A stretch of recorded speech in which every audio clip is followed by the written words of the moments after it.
Just opening cold like this as usual because I still don't have a proper starting screen, but I will be working on that in the coming week, probably around noon hour, the middle of the day, every day, for the Americas at least, every weekday. But yeah, still opening like this. I'm gonna do some Ghostopia, and then I'll do some Strive and go do the 9 noons tournament. They're also doing a giveaway for like um, a May like desk mat, which I hope I get, but I think it's like a raffle. Doesn't matter how good I do, and some like cards. So yeah, let's get started in a second. I think everything is good. I at least made sure to change the stream title and category this time. And yeah, I kind of use this as a starting screen. Anyway, now that we've started, here we are. I put my Twitter in the bottom. I'll probably make it a little more pretty later on, but I felt like I wasn't advertising my Twitter enough, or X as they call it now. Let's start up the game.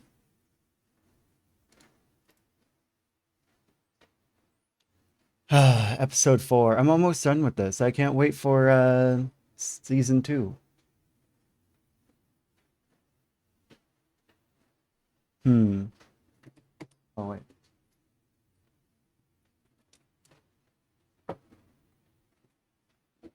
Gotta turn on my Xbox controller.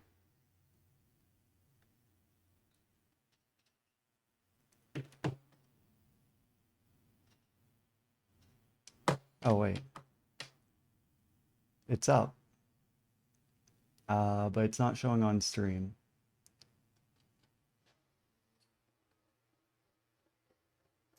No? Okay. We'll change. I hate doing this, but we'll change the existing game window to this one. And game audio to this one. Can be heard, right?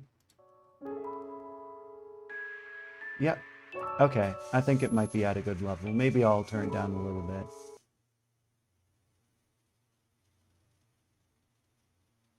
Maybe here?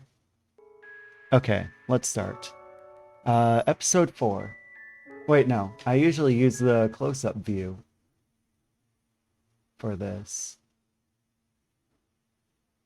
1 second. Oh. Oh. Okay. So I did... Okay. There we go. Yeah, I guess I didn't do that properly. Anyway, we're gonna use the close-up, and I accidentally have the controller inputs up, so I'll have to... Okay, let's start. Episode 4, the day I was lonely together with her. Aww. Start reading from episode 4. Oh shit! I didn't change the game category, fuck me! There we go. I thought I... Ridiculous. As a self-proclaimed doctor, at least I changed it before we really got started. As a self-proclaimed doctor and her bodyguard, we have an easy commute. All we have to do, or all we have to carry is a simple box with the medical fees collected from the patients, or perhaps I should say, victims. Yoru carries the box on the way to work while it's still light, and I carry the box on the way back home when it gets heavy if business is good. I'm carrying the box right now. We're pretty tired, but it's not exactly because we worked hard or anything. In any case, after work, we get back to the apartment and stop in front of the door to our room. The lock's been hacked open with an axe or something. Even the knob's been torn off. It makes me sad just looking at it. Did I lower the audio? That should be better. All this time, I've never even thought about how a door might feel. Yoru turns to me and looks me in the eyes without a word. I nod to tell her I know. I then kick down the door as hard as I can. And before the door can hit the floor, I pull a gun out of my coat and shoot through it once, then again and again. No response. I then throw the collection box at the ceiling in the room. When the box hits the ceiling, it explodes into a shower of coins. A voice says, "Whoa," but it's neither my voice nor Yoru's. Thanks for giving away your position. You see, I was only trying to get a bunch of coins on the floor so that if you helped me, or so that if you stepped on one, it would make a sound and alert me to your position. So you saved me the trouble, I guess. The rest is simple. This happens every day, after all. I rush over and fire a shot at the crown of his head. Speed is key. Just like it is with our commute to work. When I turn around, not only is Yoru standing there, but also Pacifisa and Anya. I vaguely wave to them. Anya says, "What's up with that?" while Pacifisa waves back. "It is what it is," I reply. I should put on, one second, I should put on my reading glasses. There we go. "It is what it is," I reply. As a self-proclaimed doctor and her bodyguard, we have an easy commute, but lately, I've got a heavy heart. OP time!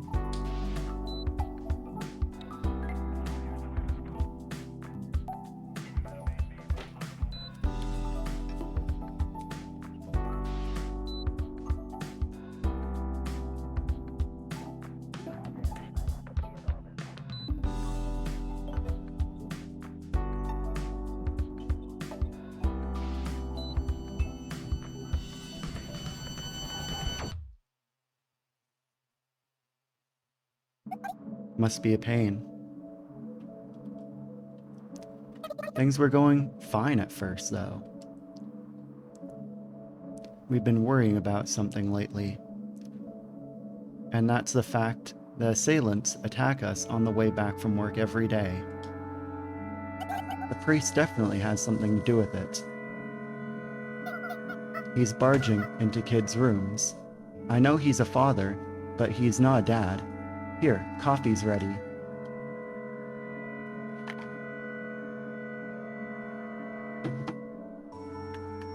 One second. There we go. Yoru slams coffee cups onto the table, making more noise than necessary. The rims of each cup are slightly chipped.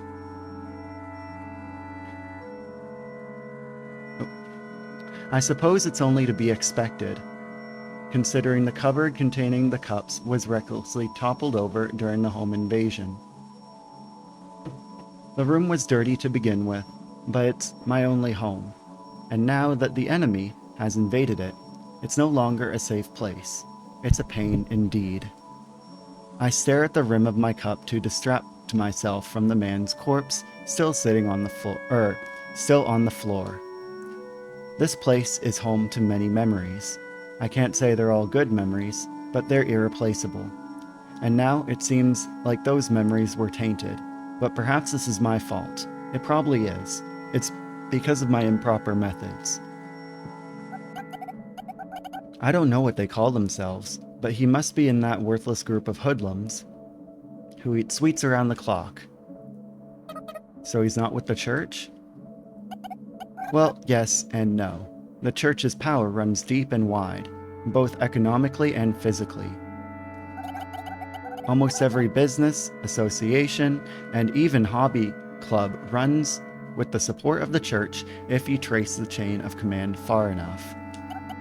Whether the people at the bottom of the chain know it or not, they're financially backed by the church. The assailants attacking you are probably doing so under the orders of some scumbag boss. Either that boss or that boss's boss is probably under orders of the church. So that's why they can do these things without batting an eyelid. And there's also the fact that other organizations wouldn't have any reason to target you. I feel bad. Her explanation is simple and logical, but if it's true, then there's nowhere to run. I guess you need a sturdier door, huh? We've saved up a bit of money, so if you could set us up, I'd appreciate it, as quickly as possible. Well, I'm not sure how much I can fudge the schedule personally, but I can manage before long. How long is before long exactly?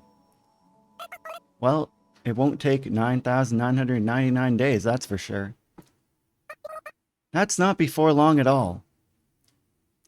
I shout louder than I expected, but the one I spooked the most with that shout was definitely myself. I'm not mad or anything, I'm just a little tired, to be honest. Sayoko, don't worry, most of the clients at her workshop are my referrals. So, I can help ease the line just a bit.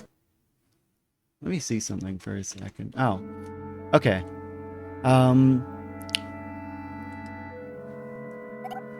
What you need to do right now is bear with it just a little while longer.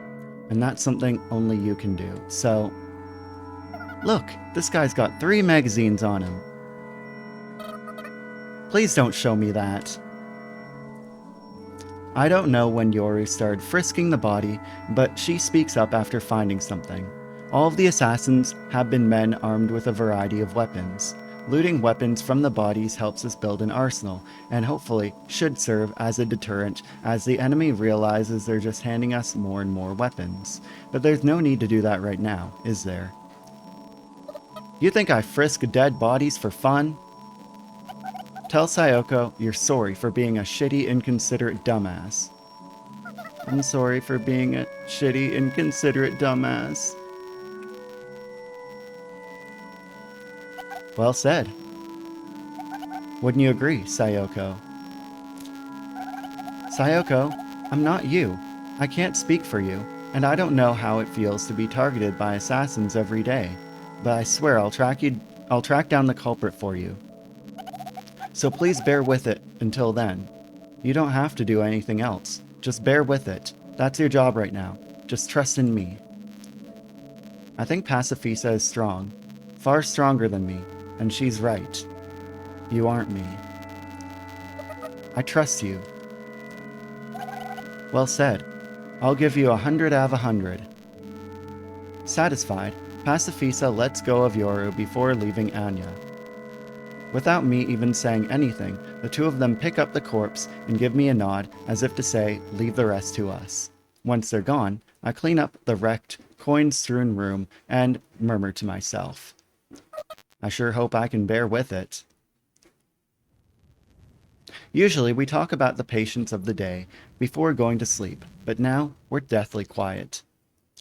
We still feel slightly reserved around each other, and we don't have much to do or talk about, so we simply get ready for bed. Sorry about earlier. I've been a bit weird today, or rather, these past few days. Everyone is a little bit weird.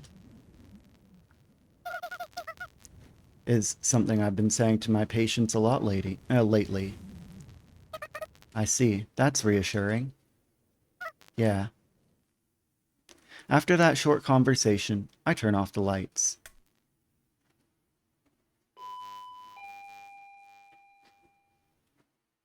I wake up to the sound of the doorbell. Who could it be this late at night? This close to dawn. Door repair? No, it's way too soon for that. Package delivery. For a second, I wish Yoru would get it, but she's dead asleep. Even more dead than a ghost, with her leg entangled around mine. Yoru's pajamas are so unbuttoned, she's practically not even wearing them, so I chuckle to myself because I've grown used to seeing her like that. It doesn't even faze me. Tomorrow's going to be like any other day. I'll talk with Yoru and we'll get to work together. I slip on my slippers and slip out of bed. There's a slight crack in the hastily duct-taped door. It's dark in the room and bright in the hall. I can see someone standing outside without even having to get close to the crack. Those boots are familiar. They're the same ones worn not by today's assailant, but an earlier one, and he's got pretty heavy package with him. Whenever I loot a gun from our assailants, I toss it under the bed. If I just reach in, I'll find what I need. There we go. Just for a moment, I worry if I wake up Yoru. Well, whatever. I'll be right there.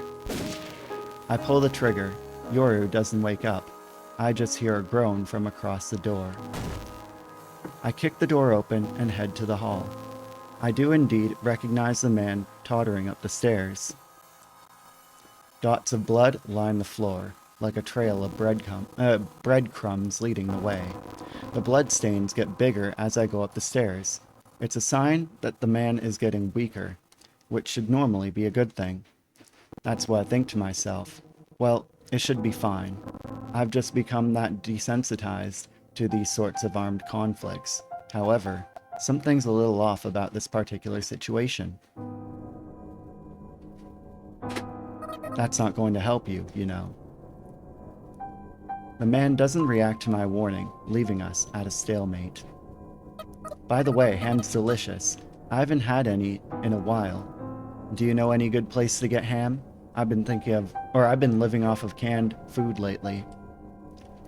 As you'd expect, the man looks at me incredulously, as if to say, what's her problem? Now's your chance, whoever you are. Fire! That's the first word I ever hear from her.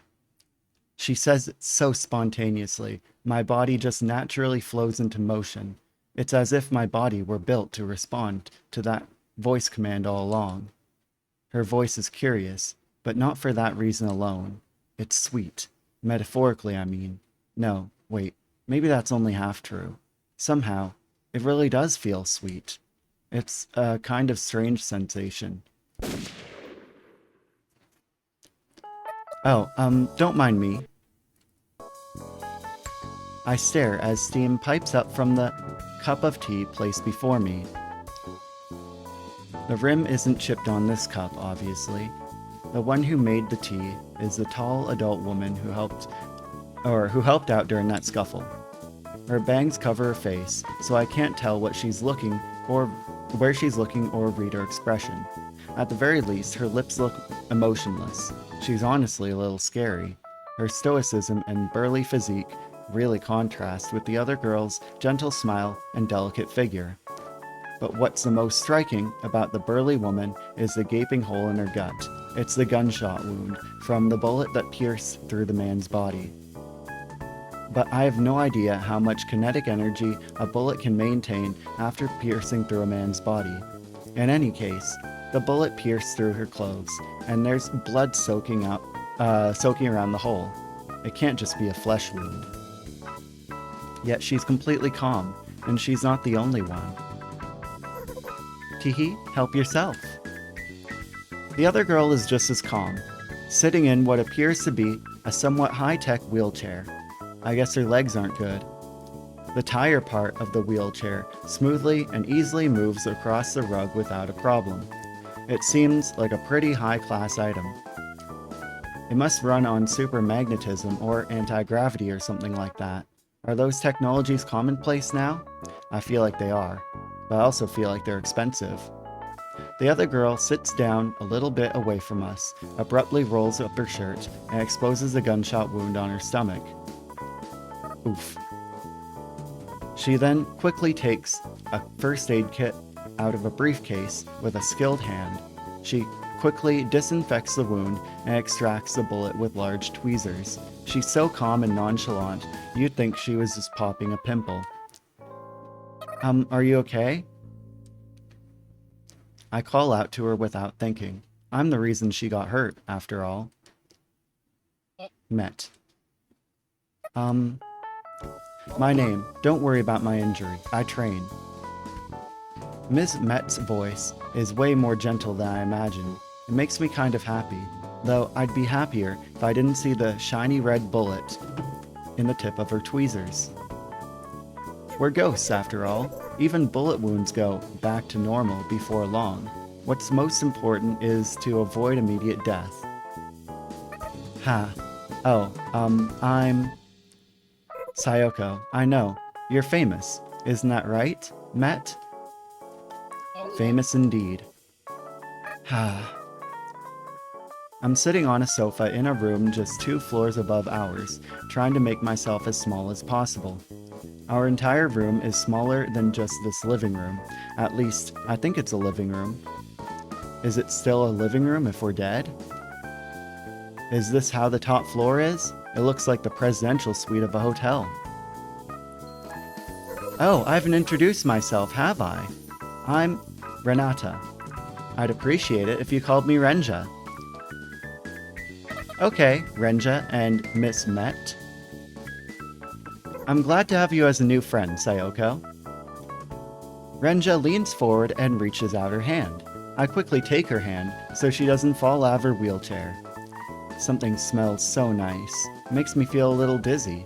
What is that smell? I'm flustered, but she's smiling at me from across the table as she hugs a pink plush toy that I feel like I've seen somewhere before, long ago. She's perfect. This is my room. I see. She looks younger than me, younger than Anya, maybe around Clara's age. She seems more composed and mature than Clara, but she ends up looking to be the same age due to how she just won't let go of that plush toy. So I guess I can speak more casually with her. It'd seem a bit weird to act all formal with someone younger than me, after all. Or is it just my pride talking? After overthinking it, I end up stumbling my response. The kitchen's in another room, you see? I see. It might be a bit bigger than your room. You must be rich. It's because I make a lot of nice things, like what's on that plate. On top of the plate are sweets wrapped in a stylish plastic bag, something you expect to see at a brand name store. So, I guess she sells sweets. Maybe that's how she's earned her riches. I'd be happy if you drank that tea before it gets cold. It's more delicious when it's hot. You're curious how I know about you, aren't you? It's because I've had my eye on you for quite some time, Sayoko. You have such long, beautiful eyelashes. My heart skips a beat, half out of joy and half out of surprise. Renja's got long eyelashes herself, and it seems like there's not a single flaw about her. I don't know how else to put it, but she's got an immaculate atmosphere to her. She's got the luxurious appearance of a princess, but the calm voice of a queen. She's refined and refreshing, like well-chilled imported mineral water that you'd find in a somewhat fancy supermarket by the station. Okay, that's a weird metaphor, but still. But your hair could use a little work. Do you do proper hair treatment when you take a bath? Hair treatment. That sounds like such a foreign word to me. In fact, I only started to take baths when Pacifisa and Anya told me to. But at least I'm better than Yoru, okay? She doesn't even take baths if you tell her to. I'll share what I use with you. Oh, no, I couldn't. That way, our hair will smell the same. Renja looks right at me with her reddish-brown eyes. I don't understand the meaning of her gaze. Despite Renja seemingly knowing everything about me, I have no idea how she feels at all. Okay. You know, this tastes pretty good. For a powder, anyway. Living things do not exist in this town. And perhaps for that reason, most food products aren't fresh, but processed foods like smoked meat, sausages, or vacuum-sealed quick meals. We don't even drink coffee brewed from roasted beans, just freeze-dried instant coffee. I don't have many opportunities to drink tea, but this tea is probably made from powder rather than actual leaves. After hesitating for a moment, I take a sip. It's sweet, but the flavor doesn't leap out at me. It just vaguely tastes like expensive tea. It reminds me of tea I had with a friend when we went to a tart stand inside a department store, I think. Wait, what's a department store? Thank you for saving me. Don't mention it. I mean, it was kind of my fault to begin with. You'll be my friend, won't you? Huh? I know it might sound weird for me to say this, but I just thought you were so cool and amazing back there, Sayoko. I would love to have a friend like you, Sayoko.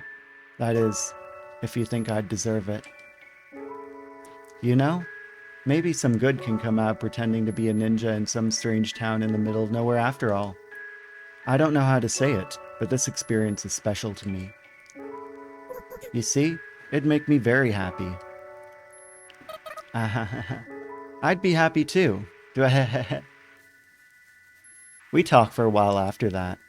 The way Renja speaks is different from the other ghosts I've met. She carefully and courteously chooses each individual word slowly, but surely, as if carefully constructing a building. She leads the conversation so well. Even I can keep up with her, despite how I usually stumble at questions as simple as, "How's the weather?" As someone who is exhausted every day, this conversation is a blessing.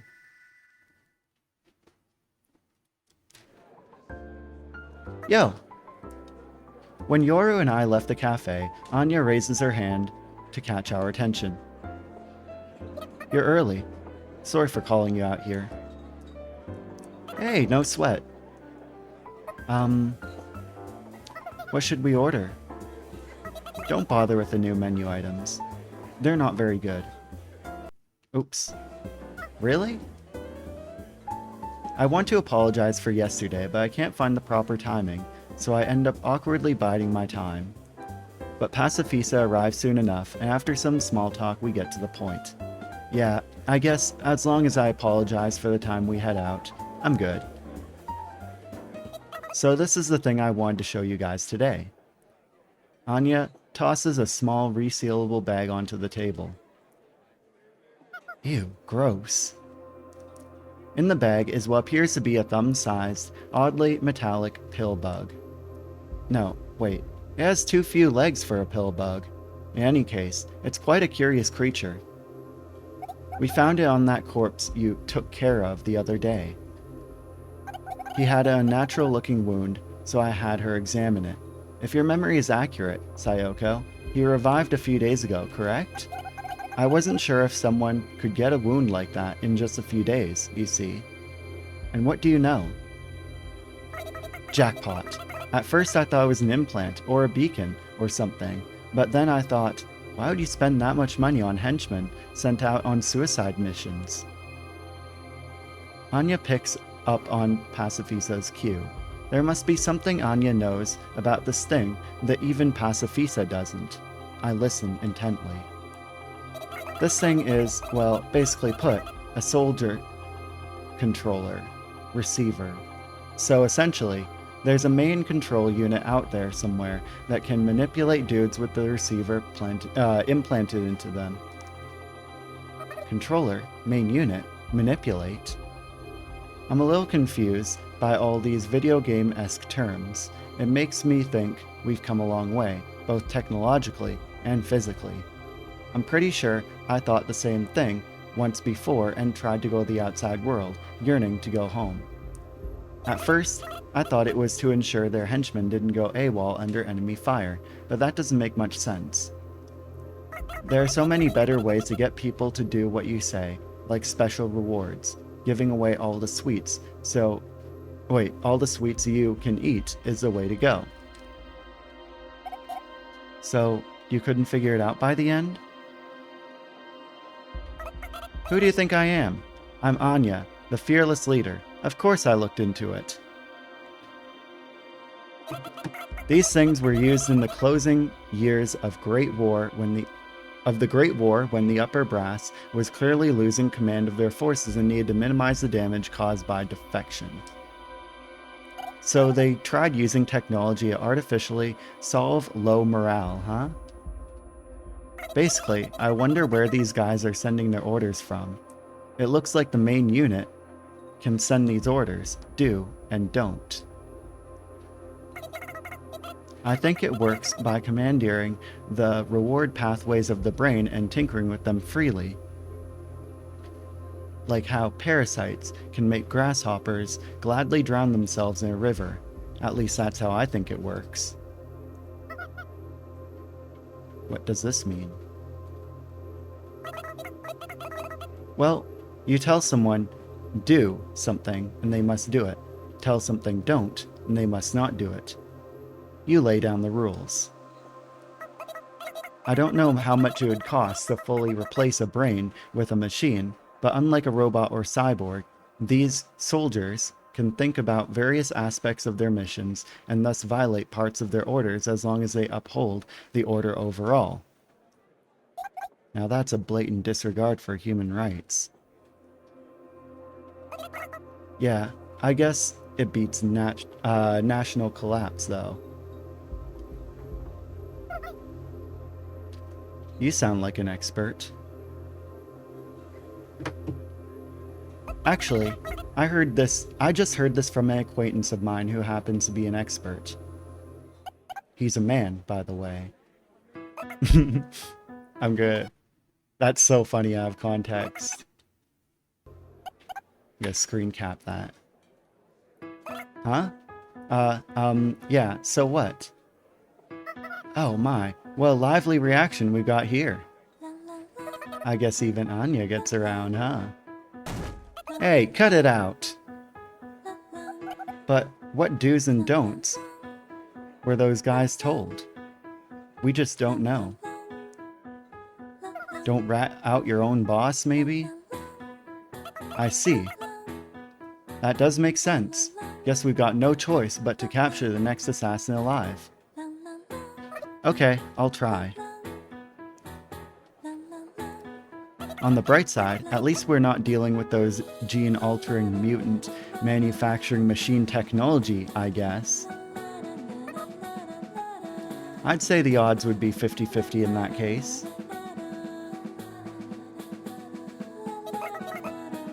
Teenage Ninja versus Mutant would still be a tough matchup, huh?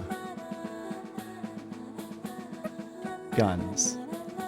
Huh? It's only 50-50 if it's unarmed. And if we include guns in the mix?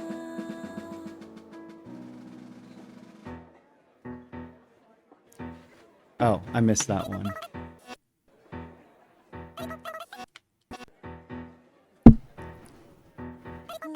What? I chuckle knowingly? I guess that's what I missed. It was just so short. I missed it. I'll leave it to you. I'm glad to see you're doing well. That's probably thanks to my conversation with Renja. It's also thanks to the support you all give me too, of course. I feel a little guilty about not talking to anyone about our conversation with Renja. I know I could just talk about it, but considering all of the effort that Pacifisa and Anya just went through to make a new friend, it'd be a little rude of me to just casually mention how I made a new friend and had tea behind their backs. I'm sorry about yesterday. Don't sweat it, it's all in the past. And thus, we plot to capture the next would-be assassin and cut him open, according to Yoru's suggestion. On the way home, she buys the sturdiest rope available at the store, thus completing preparations. But unfortunately, or should I say fortunately, we're not attacked by an assassin on the way back. The man who used the delivery man approach yesterday was supposed to be in charge of today's assassination attempt, but since he jumped the gun and died, I suppose he's taken the day off. As I think to myself and space out, the phone rings. Hello? Hello, Sayoko. Sorry for calling so late. It's okay, I was still awake. Did something happen? Yeah, kind of. Can you come over to my house?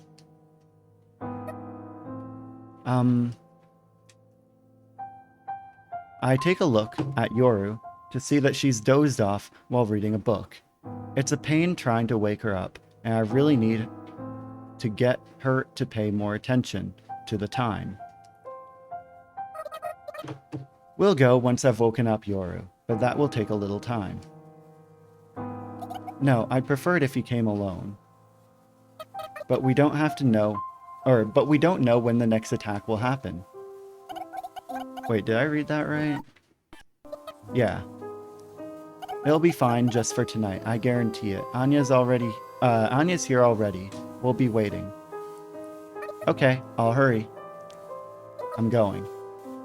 I pat Yoru on the forehead. I hear her mumble incoherently behind me as I head out into town. I guess this is my third time going to Pacifisa's house. Since it's already late, I hesitate for a moment before ringing the doorbell. But Pacifisa doesn't answer. Something like this has happened before, so I wait a bit before trying again, figuring she might be using the bathroom or something. I try to simulate the situation in my head a few times to see what the best outcome would be. I feel a little happy that I've been remembering more things lately. An entire conversation plays out in my head as I wait, and there's no sign of Pacifisa answering the door. I really hope someone didn't break into her house to settle a grudge or steal something. I grab the doorknob. It turns without any resistance, meaning it wasn't locked. Something's clearly wrong here. I should have done this to begin with. I barge into Pacifisa's house as vigilantly as possible. There's no sign of any human, or rather ghost presence. Instead, all that's in the living room is steaming food and coffee on the table. Normally, the smell of the food would make me go hungry, but something feels ominous about this place. Someone must have broken in here after all. No, that wouldn't make sense. If I were a home invader, a table with food would be the first thing I'd topple over. I decide to wait. Pacifisa's a busy ghost. Perhaps something urgent came up and interrupted her meal. Since it's cold outside, I decide to take just the coffee. Sorry for swiping the coffee. Perhaps this coffee was actually meant for me, as it's a little sweet. I sip the coffee and sit in the sofa as I wait for the owner of the house to return. At first I'm a little worried if there's an invader or not, but the warm room, the fluffy sofa, and the scent of Pacifisa's perfume lingering on the fabric relaxes me so much. By the time I start to feel a little bored, I get struck by a bout of sleepiness. Sweet things are so relaxing, huh? Just like Pacifisa and Renja, too. I think Renja comes out on top in terms of sugar content. Pacifisa's more of a mature taste. I try to get up when I start thinking weird thoughts like that, but it seems like I'm at my limit. I decide to just take a short nap. Pacifisa might be shocked to find me like this. It's a little hot. Pacifisa's house has efficient heating, so I guess this is just how it gets sometimes.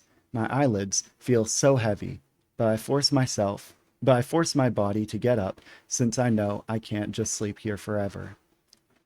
Pacifisa? I open my eyes. I wish I hadn't. I want to believe that this is just a dream. I mean, I could try going back to sleep. The living room is engulfed in a sea of flames. Just about everything is on fire except for me, but it doesn't look like it'll be that way for long. I smell a faint hint of gasoline. I wonder why I didn't notice until now. The scent's way more overwhelming than the smell of burning wood, fabric, or plastic. This is arson, isn't it? But why? Wait, first things first. I gotta get out of here.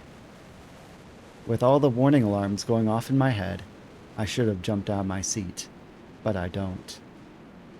Huh? I can stand up, but not for long. Even if I brace my legs, the upper half of my body doesn't bounce along with them.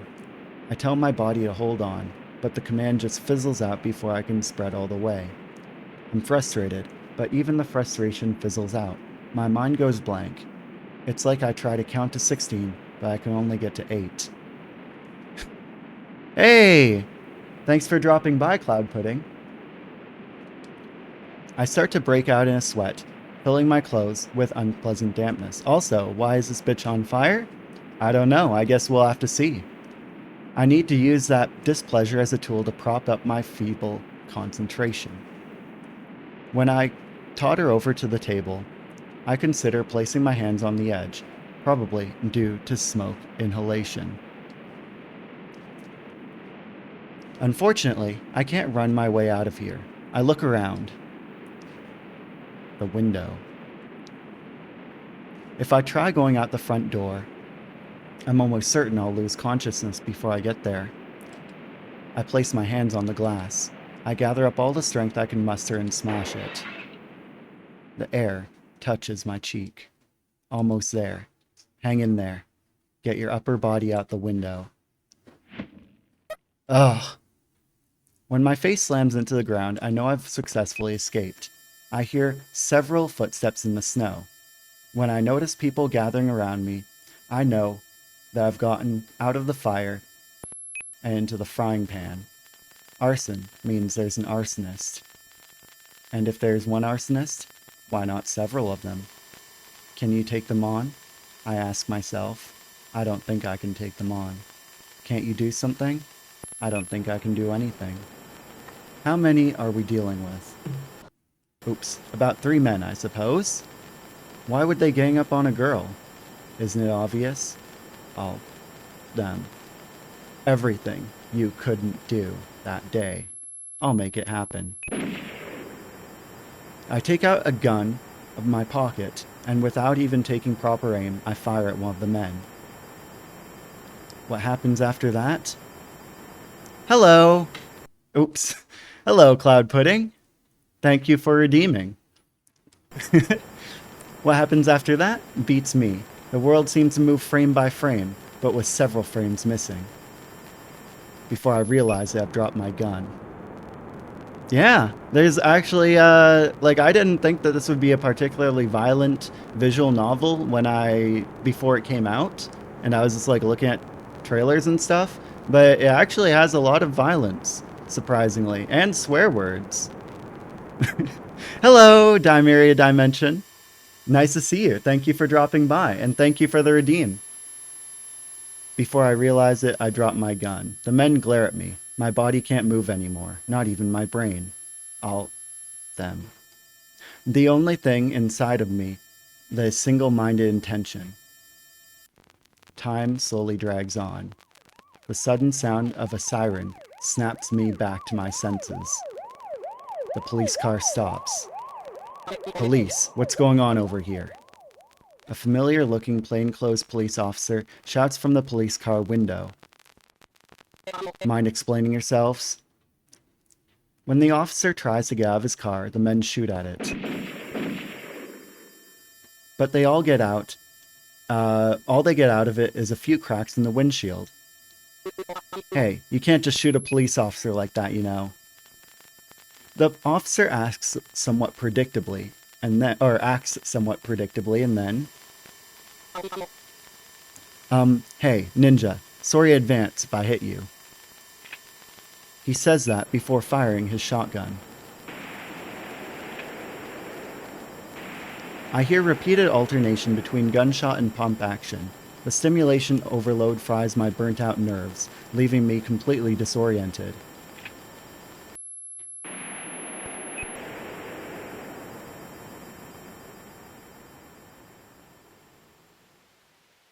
Before I know it, it's just me and the police officer. The other men run away. The police officer then turns to me and continues. Hey, no need to be so apprehensive. I'm on your side today. Liar. I swear. I say exactly what crosses my mind. I see. Wow, that's scary. But his casual tone of voice is nothing but proof that the danger is gone, which makes me happy and relieved. Maybe I can let my guard down just a little. And then... There's nothing little about me letting my guard down here since I lose consciousness entirely.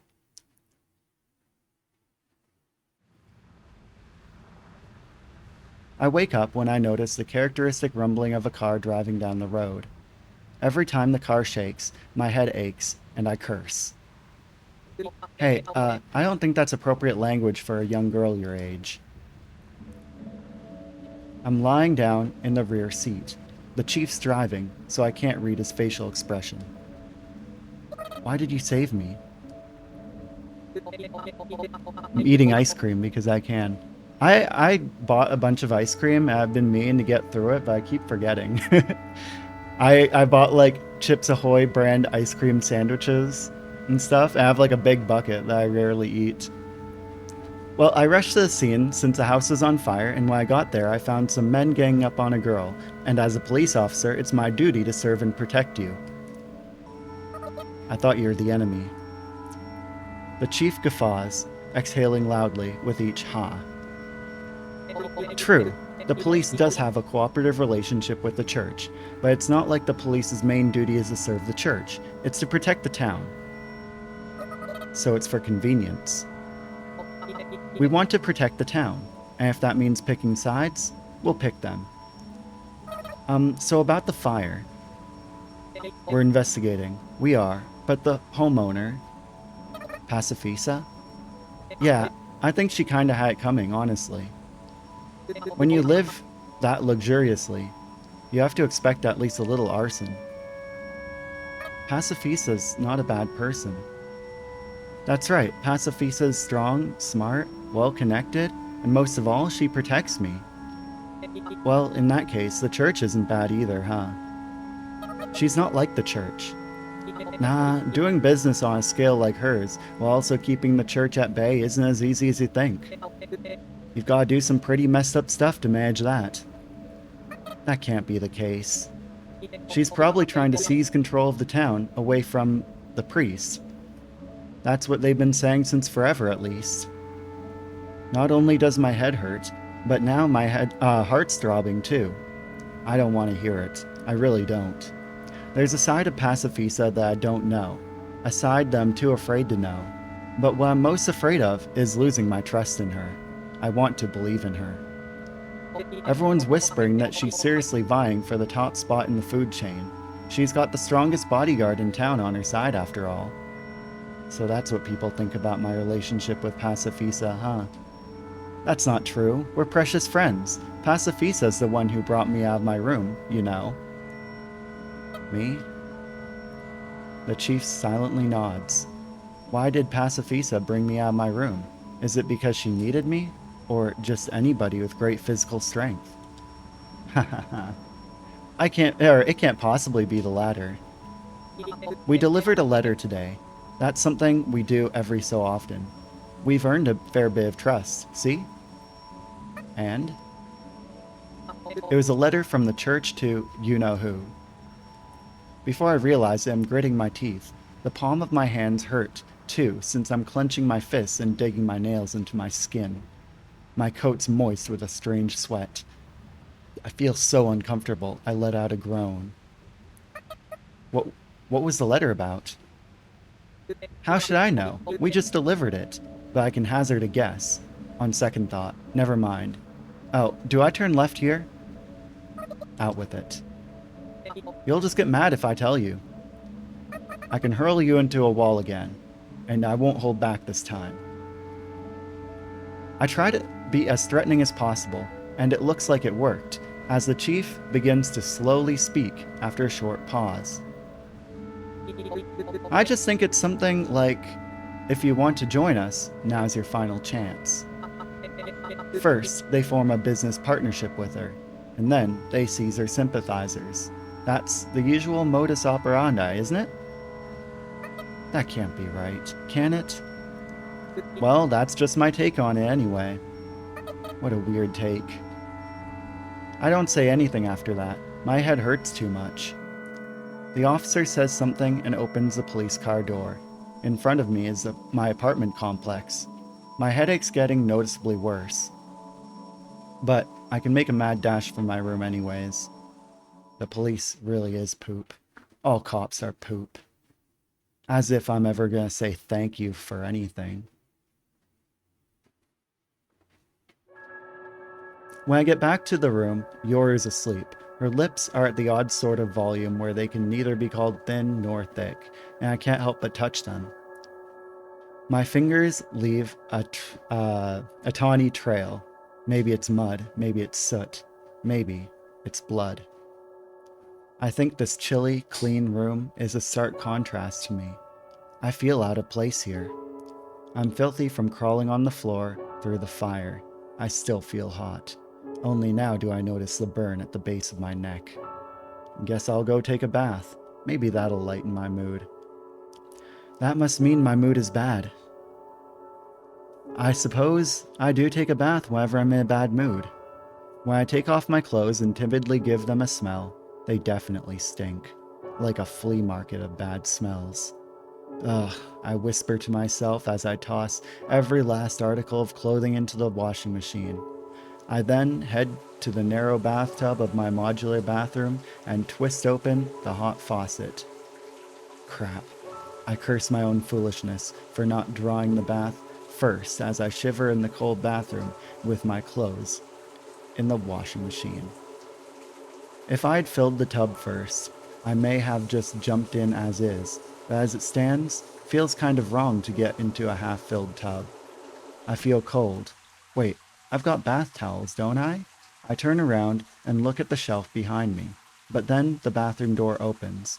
Wearing her pajamas, Yoru looks this way in surprise. Whoa. I grab the bath towel on the top shelf, or on top of the shelf, and hide my unsightly self. We may be roommates, we may sleep in the same bed, but we still have boundaries. And it's Yoru, of all people. How could I be comfortable showing myself to her? You're taking a bath too, Sayoko? That's unusual. Well, yeah, I have to every now and then at least. Oops.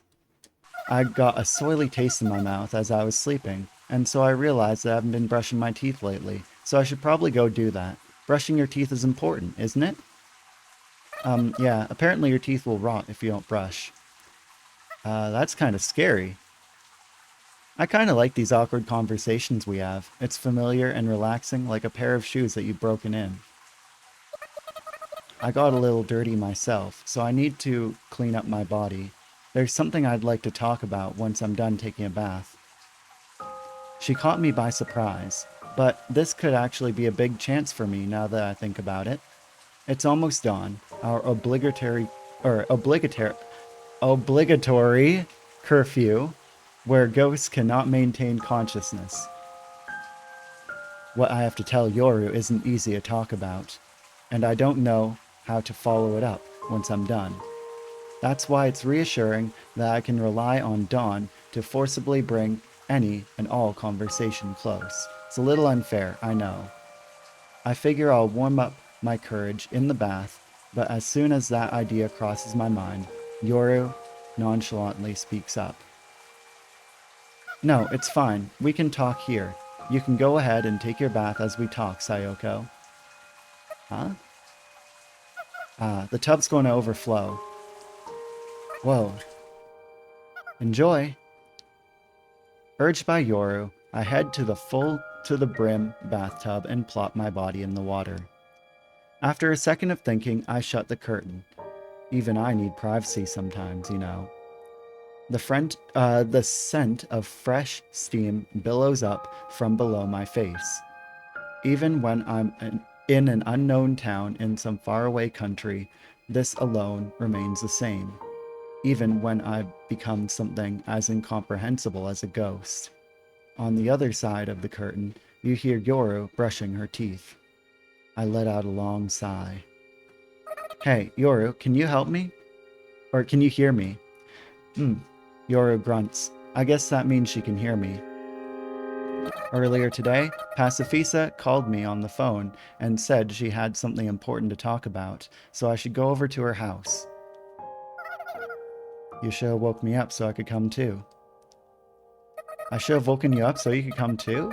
That's what I was thinking, but she said to come alone, though I guess it'd be less dangerous if something happened along the way and I was alone. Well, something did indeed happen, which is why I'm bringing this up now. It's a good thing that I didn't bring Yoru with me. I didn't catch that, but you want to know what happened next, huh? Well, when I went to Pacifisa's house, nobody is home, and like an idiot, I fell asleep. And when I woke up, I fall silent for a moment, or rather, I can't find it in me to keep talking. I recall that moment of despair.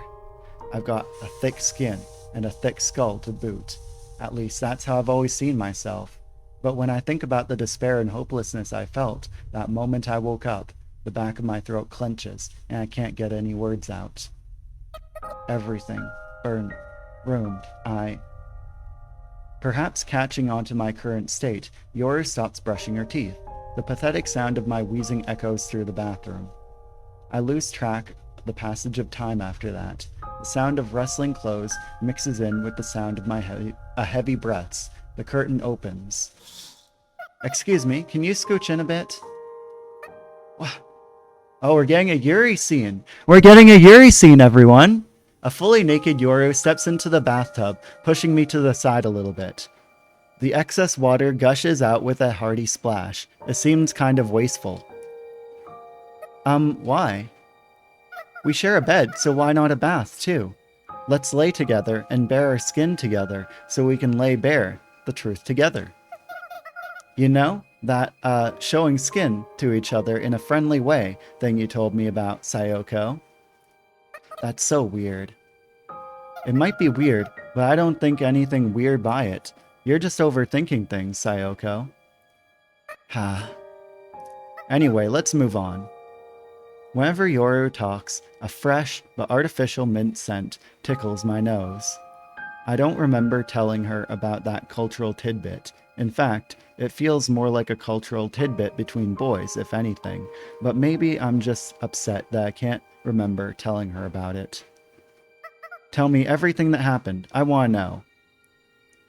This bathtub wasn't made for two. Our legs are touching. I can feel her body heat, which is a little lower than the heat of the water.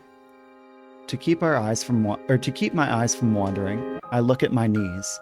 I've got a scrape. When I woke up, everything was on fire. I was scared. So there are things even you're afraid of, huh, Sayoko? Of course there are, lots of them. That must have been a scary experience.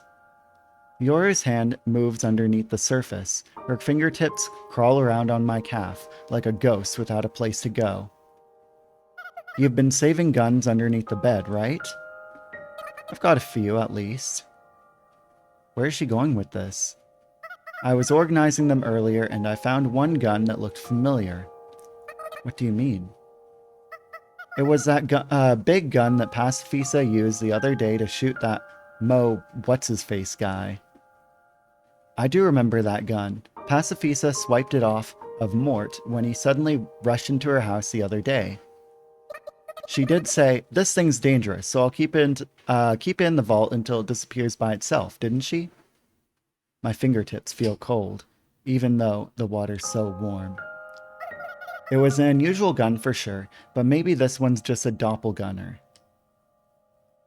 They're probably just similar guns. I mean, they are mass-produced after all. I got scared thinking why Pacifisa would give that gun to one of those hooligans. So scared I couldn't mention it. Maybe she needed the money or something. Yeah, hopefully it's something like that. Okay, your turn, Sayoko. Huh? You don't have to talk if you don't want to, but I think talking things through will help you feel a bit better. That's my opinion as a specialist, at least. Hey, what's that supposed to mean? I'm fine, but I just suck at talking, so I'm sorry. In slow, stuttered words, I managed to tell her what happened after that. How the chief happened to come to my rescue, and the unpleasant things he told me after that. If we were talking anywhere besides the bathtub, I might have withheld several details or exaggerated the number of men threefold. And I definitely wouldn't have told her about what I heard from the chief. But the warmth of the water gives the sensation of Yoru's skin, make me feel so relaxed and, well, bare, that I can't help but bear the truth. I see. That must have been rough. I was scared, but just a little. Are you still scared? Just a little. I see. Yoru starts stirring, and for some reason, she strokes her wet fingers through my hair. I think I'll take a break from my medical practice for a while. I softly gasped at Yoru's declaration, because I had a feeling we'd have to talk about that once I got out of the bath. But it took her so much work to get that job, I don't want to take it away from her. Even someone as dense as me can tell that Yoru thoroughly enjoys that job, but she might be the next thing to go.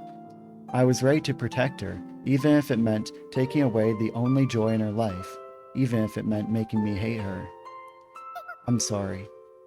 You have nothing to apologize for.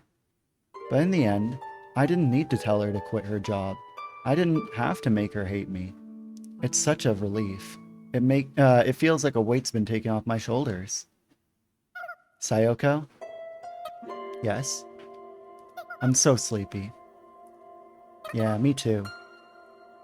Yoru's droopy eyes look quite sleepy indeed. Mine must look just like hers. I see. The sun must be starting to rise beyond the small bathroom walls. Ghosts are creatures of the night, and are therefore not allowed to be awake in the light of day. That's why we inevitably grow tired and fall asleep. I guess this is fine, now and then. We're too tired to even get out of the bathtub. Whether we like it or not, our senses seem to dissolve into the bathwater as we doze off to sleep. This situation reminds me of something. Oh, right. A double suicide. Death dissolves the boundary between the two of us as we melt into a puddle together and disappear. It's a fairly blessed feeling, to be honest. It sure beats the feeling of decaying in isolation, at least. She's my other half. I have to protect her. At least that's how I feel. And just like that, it's morning, I think.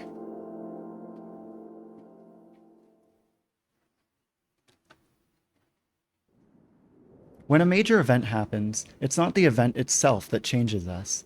What changes us is the new normal brought upon us by it. If I were to become someone completely different tomorrow, then both I and everyone around me would be able to notice. But that's not actually what happens. We change so slowly, nobody notices. By the time you do notice, you've already changed past the point of no return. I'm walking through the garbage dump again today. Because if Pacifisa and Anya are back, then they should show up here. But they haven't come back. Either they didn't die, or I just missed their revival. The attacks have stopped, both at home and on the streets. But I have no idea why. Where the assailants Oh, that's the wrong where.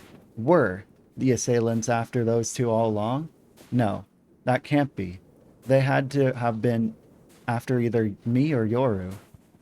Something changed the night Pacifisa's house burned down, but I don't know what, and that frustrates me. But it's not like being frustrated about it will help me figure it out. How long should I keep Yoru locked up in that room? I walk a lap around, then another lap for good measure. Looks like I'm coming home empty-handed again today. I see a black luxury car parked out beyond the garbage dump gate. The rear seat window slowly opens. Sayoko. Good evening. Sure is cold. Come on in before you freeze. Oh, thanks. Good evening to you, Ms. Met. How'd it go today? I shake my head. I see. How's your roommate? Things are a little awkward since I said something mean. While I'm out here walking freely, Yoru is unable to work because of me. Unlike me, she's unable to defend herself, so she can't walk outside alone. She has enough money for the time being, but it won't last her forever. There's a lot of tension over various things right now, which is why we haven't talked much recently. I told this to Renja earlier, and it looks like she remembers. I see, things must be tough for you. There have been several difficulties. Renja, and of course Miss Met, have been picking me up by car here once every few days lately. I touch the luxurious leather seat with the palm of my hand. Leather. A dead good. The dead good, maybe. Sorry for making you drive all the time, Ms. Met. You can drive next time, then. Just a joke. Your jokes are boring. You'd be better off not telling them. Renja snaps at Miss Met with a spine-chillingly cold voice, unlike the playful, loving banter that Pacifisa uses when rebuking Anya. I'm sorry. What do you want? To get in the way of my fun? To be a part of the conversation? No, ma'am. Right, that should be obvious. My apologies. Don't do it again. Renja returns to me and says, sorry about that. Her voice is so warm, it's confusing me. Ominous, even. What exactly is the relationship between Renja and Miss Met? It seems like a completely anachronistic matter and servant relationship. I just can't see what's binding these two together. That said, Yoru and I seem like that too, but at the very least, the two of us are friends who are close in age. So are these two friends? Certainly doesn't look like it. I'm tired, Sayoko. I worked so hard. Renja plops down onto my lap from beside me. I stare at her in confusion. She responds with a wink and a bashful giggle. Renja's sudden behavioral shift sends shivers down my spine. It's ghastly, dreadful, yet endlessly charming. My eyes twitch, my head spins. I think something like this has happened before. Not that I have any intention of trying to remember right now. I'm quite used to being called unreasonable, but I had to yell today. Renja must be scary when she yells. I hope I never have to see her yell. At work? Yeah, we were on our way back from work today. I figured you'd blow all my frustration away once I saw you, Sayoko. I'm not that good. We don't know our own worth, Sayoko. We can only deal with the worth given to us by others. I can feel Renja's fingers unbuttoning my coat. She slides her chilly hand underneath my inner sweater and slides her fingers on top of my underwear. Renja? I want to become bigger and stronger. I've been holding myself back for so long, and I've been trying to get myself free. I've been trying so hard, you know? That tickles. You want me to stop? No, I don't want to do as I'm told. Damn! I need a girl like her. Renja even removes my underwear and traces her fingers against my side. Her cold skin makes me shiver. Why would I want to listen to people who don't listen to me? Renja pinches my side hard. Ow, stop that. No, not until you do as I say. Renja peers into my eyes. There's a discerning glint in her eyes that seems to peer into the depths of my thoughts. And beyond the glint burns flames of hatred. At least that's the impression I get. What do you want me to do? I want you to accept what I'm about to tell you. I don't know if I can until I hear it. I want to give you a place where you belong, and that place is by my side. I do have a place where I belong, you know? While I normally wouldn't say that, that's at least what I think. I don't know why I can't say it. It seems like such an important thing. This girl's dangerous. But I knew that from the very beginning, didn't I? The whirring wind outside, the window sounds so much louder. Neither of us say a word. But for completely different reasons, Renja's silent because she's confident she's got the upper hand, and I'm the exact opposite. Do you know how long I've been holding myself back? Don't you feel like it's time for something to change? I should probably decline. My sense of reasoning barely manages to hold out. But I have to ask Yoru. I don't think that she's so important. Makes you wonder why the priest got so worked up about her. I don't get what you're saying. I know you do. Ow. She tightens her grip on my side. All I can do is wince and try to endure it. Must everyone belittle me? Even you? No, that's not it. Ahem. I snap back to reality when I hear Miss Met clear her throat. Someone's banging on the window. It would seem like they have business with us. Just do the usual. You love doing things by the book, don't you? What's wrong? What makes you think that there's some sort of exception this time? If you want to interrupt me, just say so. But it's someone from the church. The church? Renja gasps and looks up. Sure enough, it would seem someone from the church is indeed on the other side of the rear seat window next to me. I've got a bad feeling about this. I twist my neck a little, past its comfort zone. Ugh. Do you know her, Sayoko? If so, I have doubts about who you choose to associate with. No, I swear to God. Very well, keep driving. I've had enough of this discussion. The car resumes driving without a sound. I wonder where we're going. The entire world is empty, save for the sound of the tires pushing through the snow. As I shrink back in my seat, I feel like I have no right to autonomy whatsoever. You can take your time to think. We've got all the time in the world, don't we, Sayoko? Renja's right. We do have all the time in the world.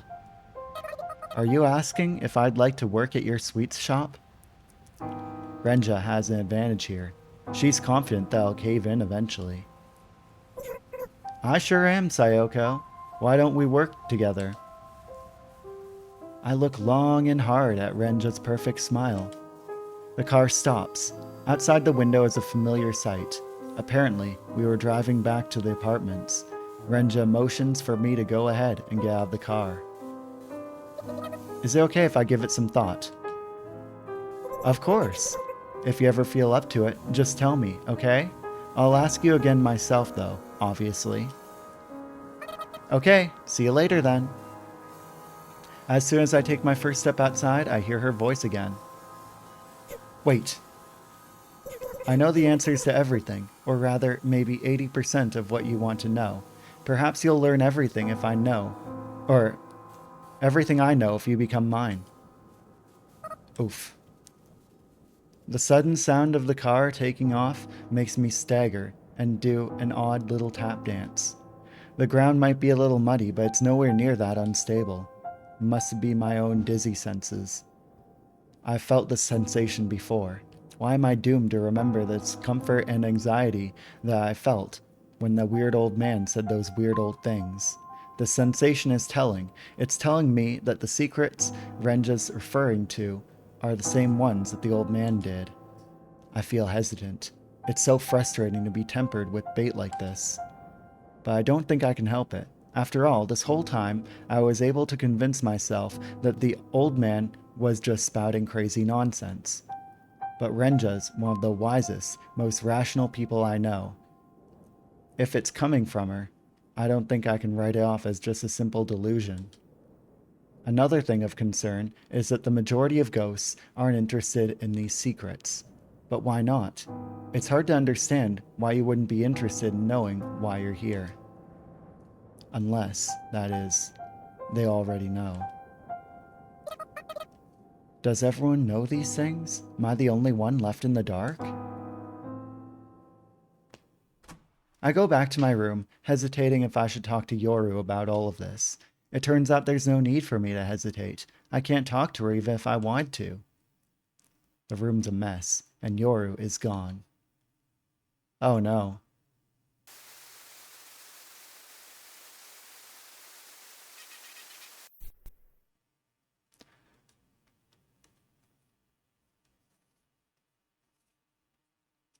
Oh no. Did she leave? Did she run away? My eyes start spinning. My rough breathing grows so hot and out of control, I strip off my sweater. I pull out hairs, but nothing I do can cool me down. I let out something between a grunt and a scream, praying that this is all just a bad dream as I turn the room inside out in the faint hope that Yoru is hiding somewhere. Now that I think about it, we never got that door replaced. Sure, I'm at least partially at fault for leaving this room by myself for so long despite the situation, but we haven't even done anything recently. I've lost both Pacifisa and Anya, so I thought the situation was a stalemate. I thought that there was nothing more they could take from me. Pacifisa and Anya haven't come back. Will Yoru not come back either? Then what'll happen to me? There's a cabinet toppled on the floor. Yes, the one Yoru was given. Damn it! One of the drawers had been yanked out, its contents scattered on the ground. There's a bag of sweets I got from Renja. Unlike the simple sweets Mr. Patel sells at his cafe, these sweets are a very cute assortment that girls adore. I tear open the packaging and toss one of the sweets into my mouth at random. I guess it's a macaron. I remember what Renja said once. Eat sweets when you're tired. Renja's sweets are a little special. When you eat them, they make you really happy. Your body feels warm and relaxed. There's a little bit of alcohol in them, and they're exactly what I need right now. Next up is some sort of rolled cream cake. The one after that is undoubtedly chocolate. I devour the sweets one after another, as if to drown out the sadness and despair. A piece of caramelized almond gets caught in my throat. I try to get a drink of water, but I can't.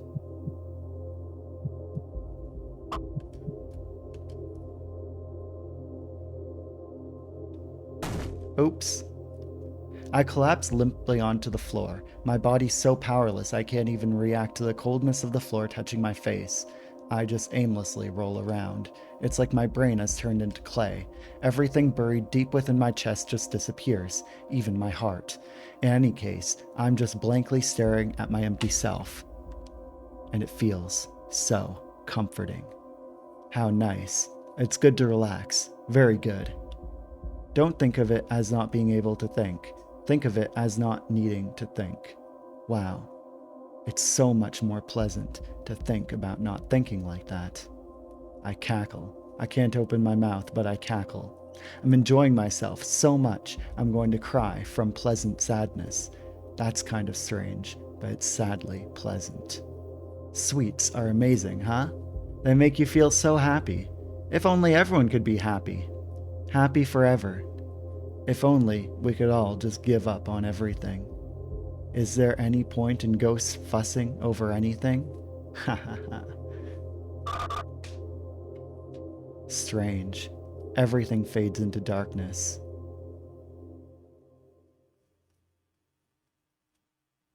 Miss Ninja? Miss Ninja? Yoru? Oh, it's Clara. Boo! I jump up as if a switch has been flipped, and right before me is Clara. Oh, it's just you. I felt like I was dealt the worst card out of a deck made of only bad cards. I even considered just going back to sleep. Leave.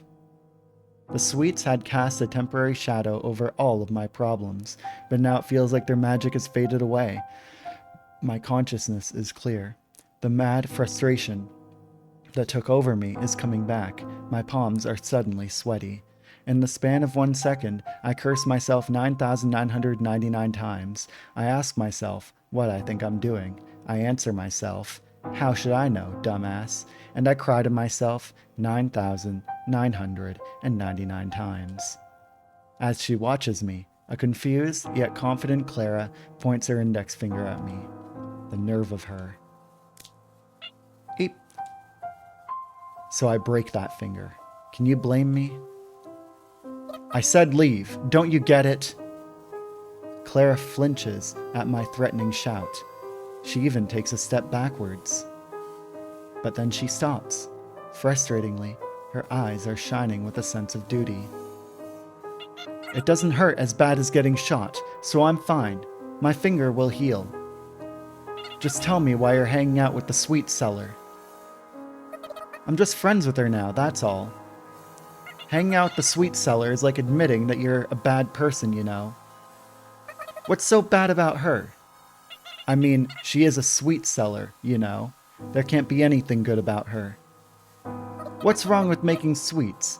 What, does the god of your church prohibit cookies or something? Cookies and bad drugs are two completely different things. Wait, I feel like you just said something weird. You're the weird... Ow, that really hurts. By sweet seller, you do mean Renja, right? Yes, her. She's well known. She's like a bigwig with those subordinates. A sweet seller is someone who makes sweets and sells them for a profit, right? Yeah, but people who sell bad drugs are also called sweet sellers, aren't they? I didn't know that. People use sweets to refer to bad drugs, don't they? Using kid-friendly words as a stand-in for something else. What's that called again? I didn't know that. Did you take her at face value when she said she was a sweet seller? Yeah. Oh, her finger is truly fucked up. Don't laugh. You want me to break another finger?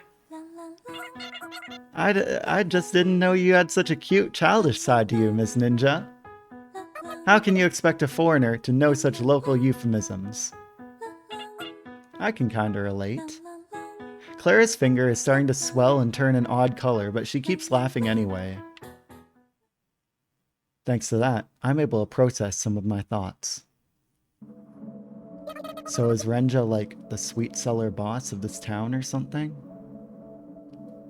Yes. Oh, but I don't mean she bakes the most cookies in town or anything, okay? Teehee. Damn it. I recall the time I raided the church. I was able to bribe the guard with candy. He was looking forward to them. The reason it worked was because I somehow instinctively knew that sweets had spread throughout town, even amongst people who guard the church. I probably knew about it before I lost my memory. The sweet sellers and the church share some common ground. But they've kept a devout believer like Clara in the dark about it. I suddenly smell something suspicious here. Looks like I'll have to pay Renja a visit. I'm going to take a nap. I think you should clean up the room first. Clean it up for me. Just don't touch anything under the bed. You can have some of my saved sweets when you're done. I tossed myself into bed without waiting for Clara to respond. I quickly slip into the genuine, full-blown sleep. I'm gonna take a drink of water. I haven't drank water like this whole time. And crack my neck.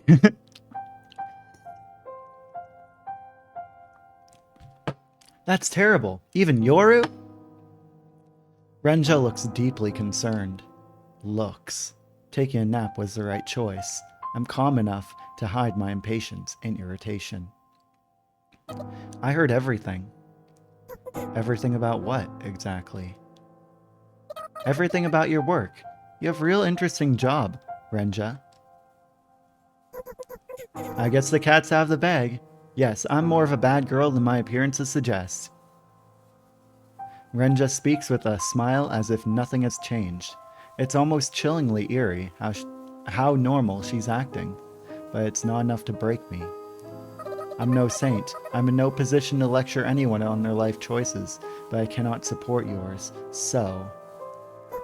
You're saying you can't work with me, is that correct? Sorry. I made sure not to let you see them, but I have many subordinates. I'm sure they can help you find your roommate. So, won't you let us help you? No thanks. I'll search for Yoru myself. Is it because I'm a bad girl? I can't say that has nothing to do with it. There are two types of ghosts in this town. The first are, honestly, trash. They can't question any abnormalities this town has, and obviously I don't mean it's against their philosophy or religion. I mean they're genuinely unable to notice that anything is abnormal. You could explain it to them, but they wouldn't really understand. To them, they would just be empty words. The other type are ghosts who recognize the chaotic state this town is in, and those who know exactly what this town is. For ages, every ghost has been either one or the other, but you're special, Sayoko. You notice the town's abnormalities, yet you know nothing. Instead, you compensate your lack of knowledge with an excess of power. You're incomplete, but that's what's fascinating about you. Gee, thanks. I want to make you complete. And together, we need to dethrone the authority of the priest and his church. And to do it properly, we need to turn this humiliating situation on its head. He shouldn't have all that power. The two of us should. And to achieve this goal, I need peace of mind, that you won't ever betray me. You're not going to try to persuade me now, are you? If you're not with me, then you might as well say you don't want to know the truth for all eternity. In either case, just promise me you won't get in the way of my work. So, what'll it be? Astonishingly, I hesitate. I should be refusing her offer without a second thought. But I just can't bring myself to say, I don't need to know. I've always been an outsider. I've always been left in the dark as to why the priest detained Yoru in the church, or why Pacifisa and Anya are gone. And it's because of my complete ignorance. The biggest example of that ignorance is this whole sweet cellar business. If I only had the proper knowledge, I could recognize so many more things by myself. My greed for knowledge has dulled my judgment. I realize I've broken into a cold sweat. My eyes are wandering around pathetically. It's like I'm searching for something to help me out of this mess.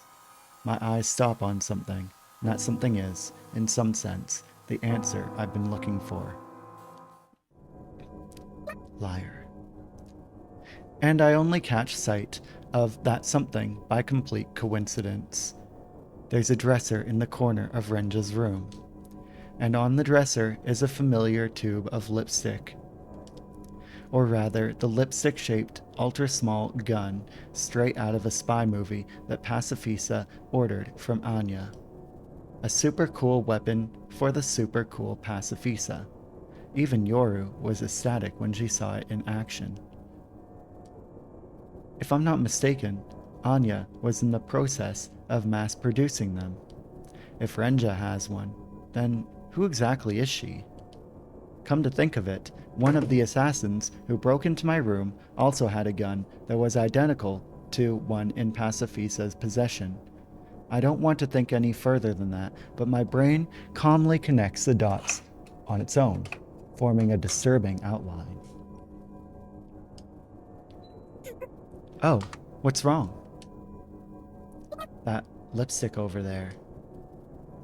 You're interested in makeup? We have more pressing things to talk about than makeup, don't we, Sayoko? Renja looks at me incredulously, as if she has no idea why I would bring up the lipstick right now. She's playing dumb. If I had come here without getting a wink of sleep first, I probably wouldn't have had the confidence to do anything about it or even notice it. Her acting looks quite natural. That's right, her acting looks quite natural indeed. Mind if I take a closer look at it? Be my guest. I pick up the lipstick with slow, wide movements. It's unused. The seal is still intact. I see. So the one Pacifisa used back then was a prototype, huh? Perhaps this is a production unit from the first manufactured lot. Mind if I try using this lipstick? You sure can be stubborn sometimes. Fine, keep wasting time then. I'm moderately surprised. It seems Renja doesn't know what this thing actually is. If she did, she wouldn't be keeping up this farce. Even if she were playing dumb, she gains nothing by allowing me to pick this thing up. If she is she that confident that if I suddenly shot her with this thing, I'd miss? Is she confident that even if I did hit her, she'd be fine? No, wait. What if I'm just a big idiot and this isn't a lipstick-shaped gun, but it's just plain old lipstick? Suddenly, a short and sweet thought, sweeter than any sweet sold by a sweet seller, flashes in the back of my head. It's so short and sweet and stupid. It makes me smile to myself. Renja lets out a displeased humph. I decide to gamble on that thought. I think I'm starting to get it. There is a fundamental flaw in my deduction. This isn't proof that Pacifisa is colluding with her. In fact, I dare say it's proof that there's no collusion at all. This lipstick was taken from Pacifisa, maybe even stolen. If someone's holding her captive, it wouldn't be a surprise if they also stole a cosmetic bag from her too. Are you that interested in the lipstick? I received it from one of my subordinates, as a small present, I suppose. I'm a good boss, aren't I? I look into Renja's eyes. She seems to be confused. I can tell she's losing a little confidence in her discernment. Like, why is this girl so obsessed with that lipstick? Did I miss something? Are you that interested in some run-of-the-mill lipstick? Sitting before me is no longer the mysterious, delicate, beautiful girl I once knew. Just one measly ghost who can't even stand up. I open the seal on the lipstick. I see. So you move the bottom part like this and... Renja, the way you try to make friends is incredibly flawed. The recoil is heavier than I expected. I was aiming for her right arm, but I hit her left leg. So much for accuracy.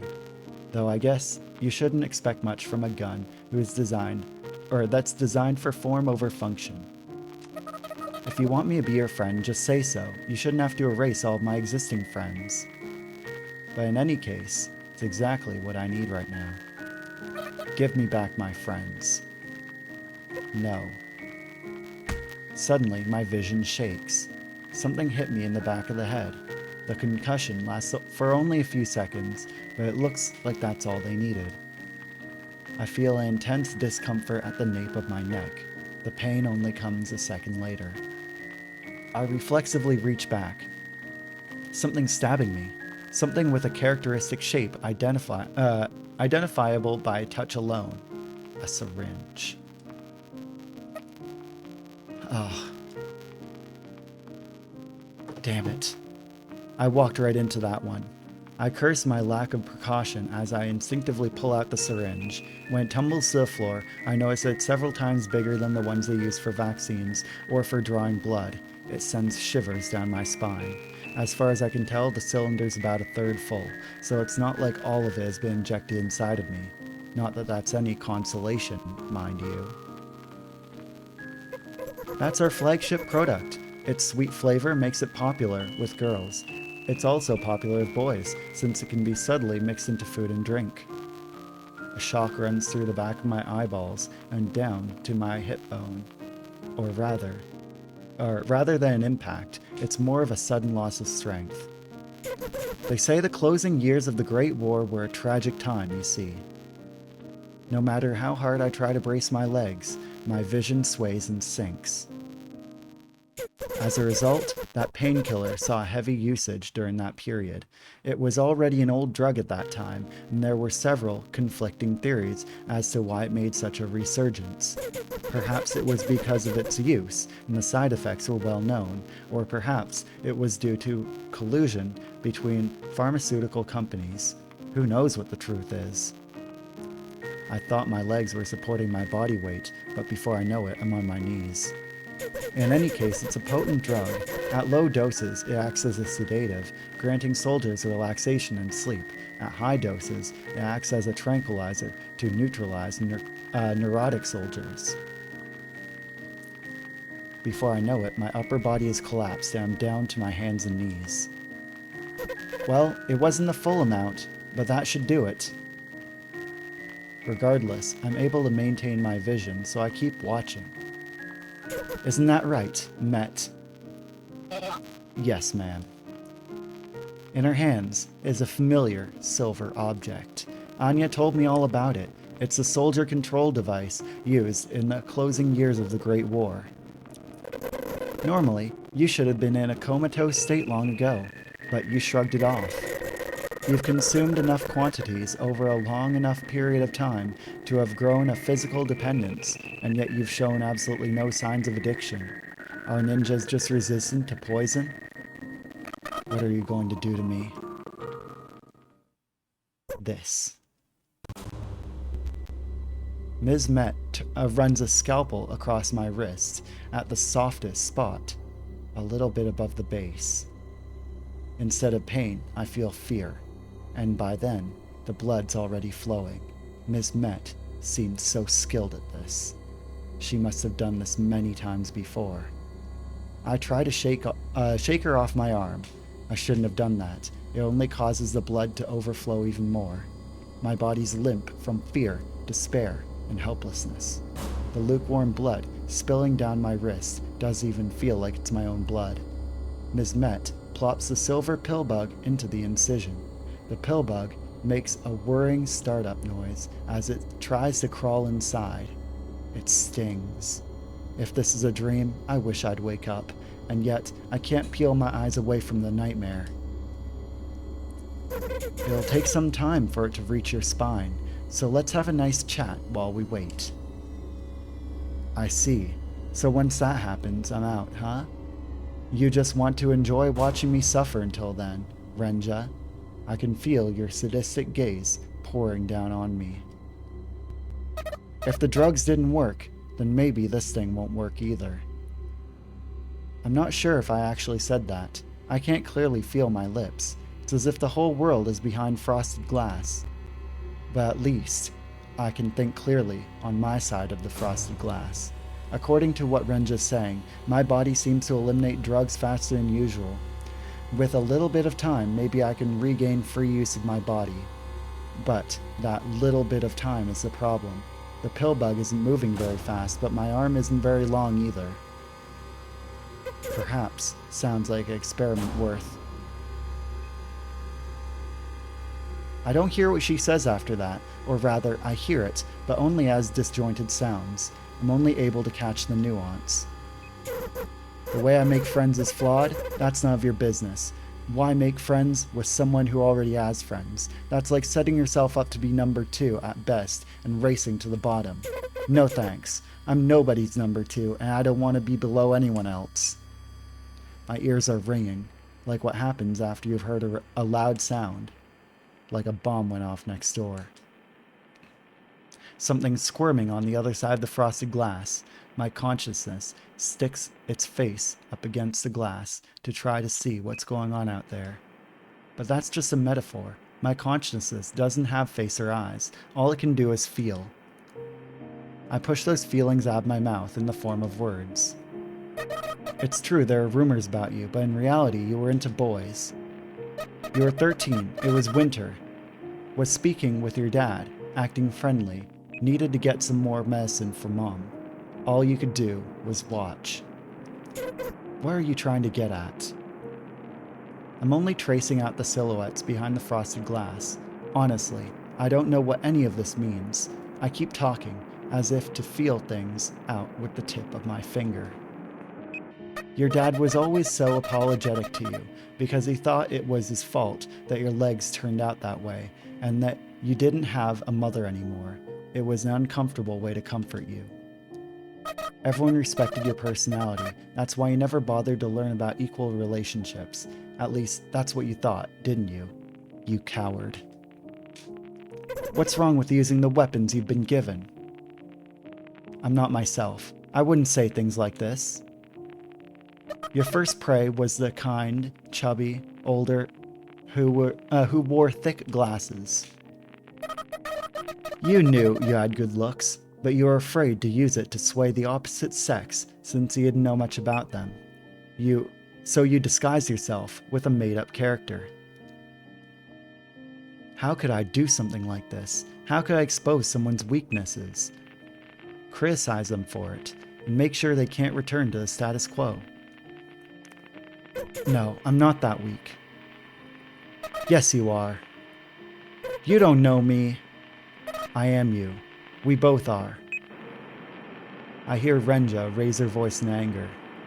And yet, I think I'm smiling. Even though it's not funny at all. I want to stop already. But I can't take my eyes off the faint silhouettes. I can't stop tracing them with my mind's finger. The sights I see are so cruel, they make me shudder, which is why I can't peel my eyes away. A garage floor, a shard of glass piercing the hand, the helplessness of being unable to stand up. Met. The encroaching red flames. Despair. Met, shut this girl up. I snap back to my sense when I hear that voice, as well as a short, high-pitched electronic sound, like that of a cell phone ringtone. I try to remember what I saw, but like hand sanitizer, it gives me a tingly feeling before slipping through my fingers and evaporating into thin air. It's me. What? Renja's in chaotic disarray. The fact that I can tell that means I must have recovered a little. I chuckle to myself. I'm starting to feel my lips again. Small signs that I'm recovering. It's just funny to think that I got directly injected with tranquilizers and shrugged it off this easily. It's like I'm superhuman. Super ghost, I mean. There's a bit of trouble at the factory. I'll go there directly. Take care of things here, Met. Make no mistakes. Yes, ma'am. Promise me. I swear my afterlife on it. If we had known things would turn out like this, you should have implanted the device closer to the spine. If you did, then I'd be going to work with my new friend Sayoko by now. You will tomorrow for sure. Renja smiles for a moment. I don't know if she's regained her composure, or if she's just bluffing. Either way, I'm impressed. See? You can say something good every now and then. Once you're done here, you two can come see me together. Ms. Met opens the door for Renja to leave, and as Ms. Met does so, she exposes her back. I need to find a way to get away from her as soon as possible, and find a way to remove this bug. How much time do I have left? It can't be much. Somehow, I manage to lift my upper body. I can move better than I expected, but not as much as I need to. I pick the cosmetic bottle off of the dresser and hurl it at Miss Met with all my might, as she turns around at the sound. Miss Met doesn't flinch. She just calmly turns towards me as if it were a roll of toilet paper I threw at her instead of a glass bottle. I need to get up and get out of here. It's at that moment that I realize how numb my feet are. It's like I've been sitting on them for hours upon hours. My legs can barely even support my body. If you really care about that girl, you shouldn't keep humoring her like this. You really believe I have any alternative? Ms. Met tackles me when I can't even stand. There is nothing I can do to fight back, especially considering the overwhelming difference in physique. After all the effort I took to get back up, my body ends up back on the floor. There is nothing wrong with dedicating my body and soul to serve her. I would gladly die for her if she simply gave me the word. Most people would never experience such devoted loyalty. Ms. Met straddles me, takes out a gun, and points it at me. I'm confused for a second. Speaking as someone who's been shot to death before, the flow of time certainly seems to slow down the moment you're shot. So in other words, this can't actually be taking that much time. In this eternal fleeting moment, I see Ms. Met's eyes from behind her long bangs. She's crying. Ms. Met drops the gun, only to strangle me with her now open hands. I try to shake her hands off my neck, but I'm unable to even grab her thick arms. I guess it's because of our weight difference. I've been trying to I've been trying my best to ignore it, but the foreign object in my arm is literally crawling under my skin. It feels like the bug has slammed into my shoulder bone and is trying to make a slow detour. Now that I feel it, it's driving me crazy. I need to do something to distract myself. After all this thinking, I've realized something. If Miss Met were seriously trying to strangle me, it wouldn't be like this. I can feel hesitation in her hands. That said, she's still strangling me. My vision is gradually fading. If I lose consciousness now, I'm sure I'll be a new me by the time I wake up. Right, the gun. The gun Miss Met dropped. I stopped trying to grab her arm and instead feel around for the gun, which should have landed somewhere near my side. Obviously, Miss Met notices and takes one hand off my neck so she can keep the gun away from me. It's easier for me to breathe now, but that doesn't change the situation. If she tosses the gun out of my reach, it's the end of the line for me. There must be a bug implanted in Miss Met too. That much is certain from the way she speaks. Oh, right. What did Anya say that one time again? I take a deep breath in while the pressure on my neck is loosened. Well, if you tell someone to do something and they must do it, tell them don't and they must not do it. You lay down the rules. I'll be quiet. I won't speak anymore. Ms. Met's grip suddenly weakens. Renja's last command was, shut this girl up. I announce my silence, therefore fulfilling that command. In other words, at this moment, she's lost the reason to manhandle me. After checking to see if I can move my pinned lower body, I quickly pull out a leg and kick Miss Met in the gut as hard as I can. Great, I can move my body now. Ms. Met falls backwards with the gun in her hand, and it's pointed at me. Unlike a robot or a cyborg, these soldiers can think about various aspects of their mission and can thus violate parts of their orders as long as they uphold the order overall. And that's what Anya said. Living brains have the leeway in their decision-making ability. If you think about it logically, what Renja really wants isn't for me to shut up, but to be incapacitated non-lethally. If I die, my body will return to the garbage dump. But what happens to the bug? I don't know. In any case, Ms. Met's pointing the gun at me, which means it is of no concern to her if her attack kills me. I'm confident I moved faster than the wind. I grab the round barrel of the automatic pistol. I can clearly see Ms. Met reflexively pull the trigger.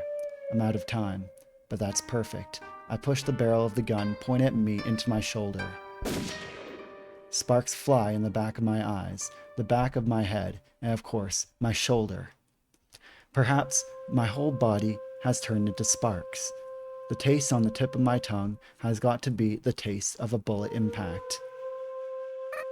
Damn you!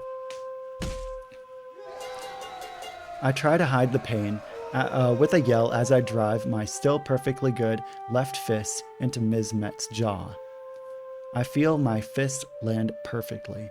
No matter how tough you are, I doubt you can keep fighting properly after a direct jolt to the brain. But this is only the beginning. I'm not done yet. I yank the neck of my sweater and bite down hard on it. I thrust my fingers into the fresh gunshot wound in my shoulder. The indescribable pain is so intense, it sends sparks flying in my eyes. I can't believe I have to gouge out this wound. I wouldn't want other people to hear the groans I'm making. Just a bit more. My fingers touch something hard. It's not bone. It's metal. Get. I can hear the sound of muscle fibers tearing as I pry the bug's legs off my flesh. This is crazy. What the fuck? I didn't expect this kind of stuff from this game when I first started playing it. Holy shit. Get wrecked. Okay, that's the end of that. I hold the silver lump on my palm of my left hand. It stops moving as if to say, now's not the time for work. Perhaps it's detected that it's been exposed to the air. Ha ha ha ha ha. I let out a laugh, and then I let out tears. But then I tell myself now isn't the time for either of those things as I refocus my attention. Ms. Metz sprawled on the floor beneath me. I pick the gun up off the floor. I need to incapacitate her. I suppose I should shoot out both of her legs. No, wait. I need to free her from the bug. If I pump her head full of lead, she'll wake up in the garbage dump as her true self, won't she?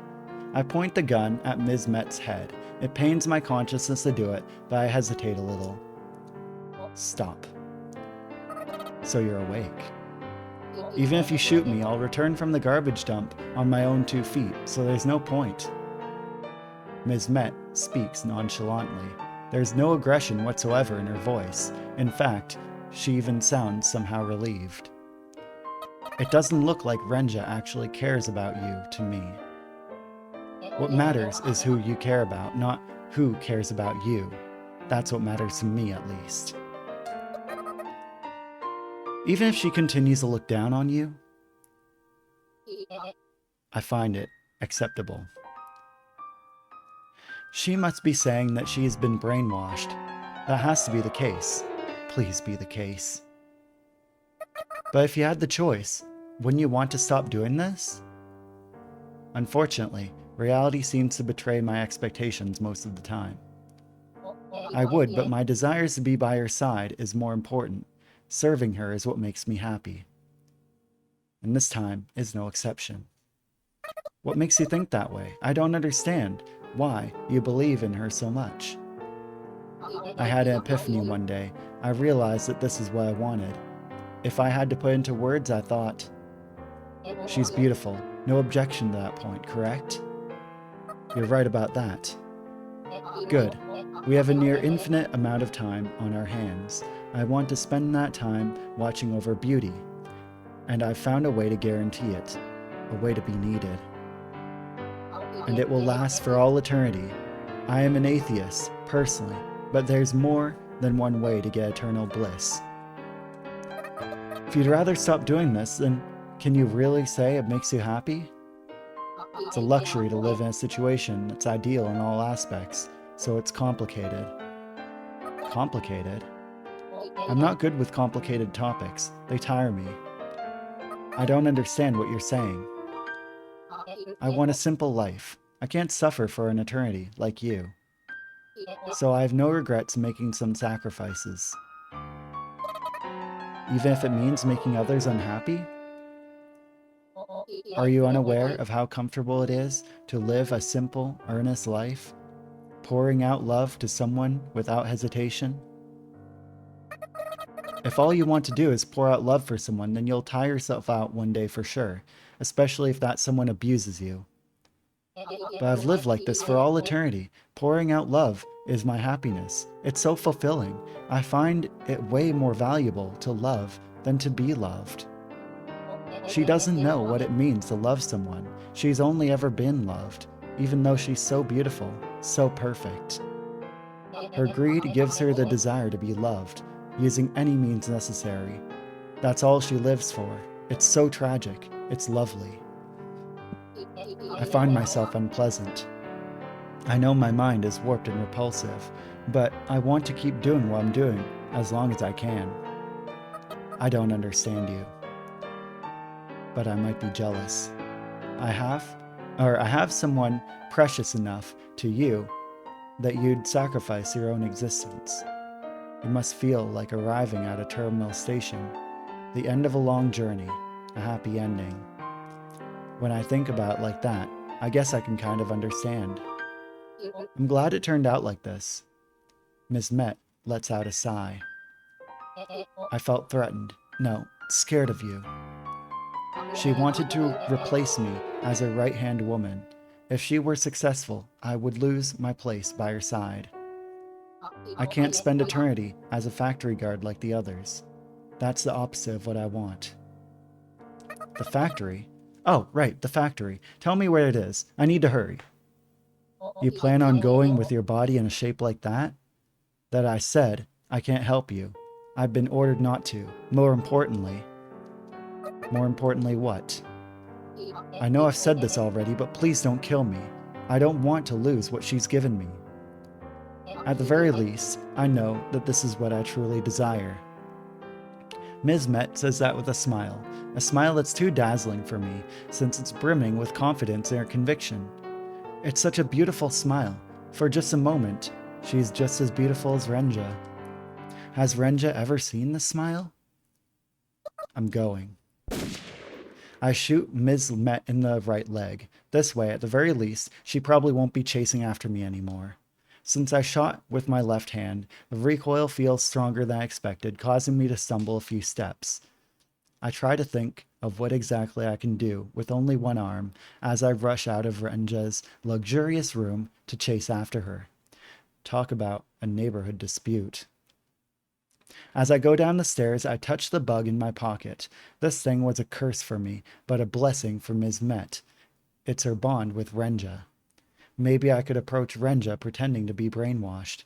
But then again, since a main control unit somewhere, it wouldn't surprise me if there was some sort of indicator showing which receivers are working, which means I'd be found out instantly. I feel so stupid.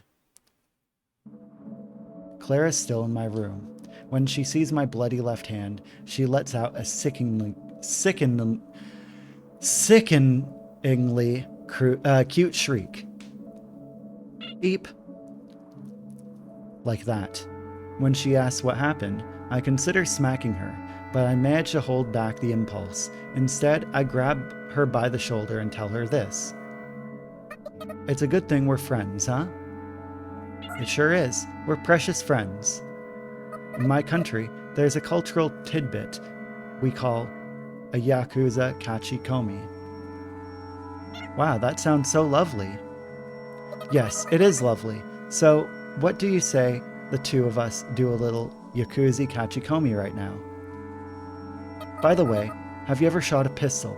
I know you've been shot by one. Suddenly, I've got a bad feeling about this. I know, but I want your help. Please. I'll help as long as I don't have to hurt anyone. Okay then. I suddenly get curious about what time it is, so I rip the duct tape curtain off the wall. There's a thin line of white starting to form on the sky already. We probably have about a half hour left of live time. I set my sights on our goal. I can't help but laugh when I see something unusual in the usual view outside my window. Or to be more accurate, there's something unfamiliar inside of something familiar. What's so funny?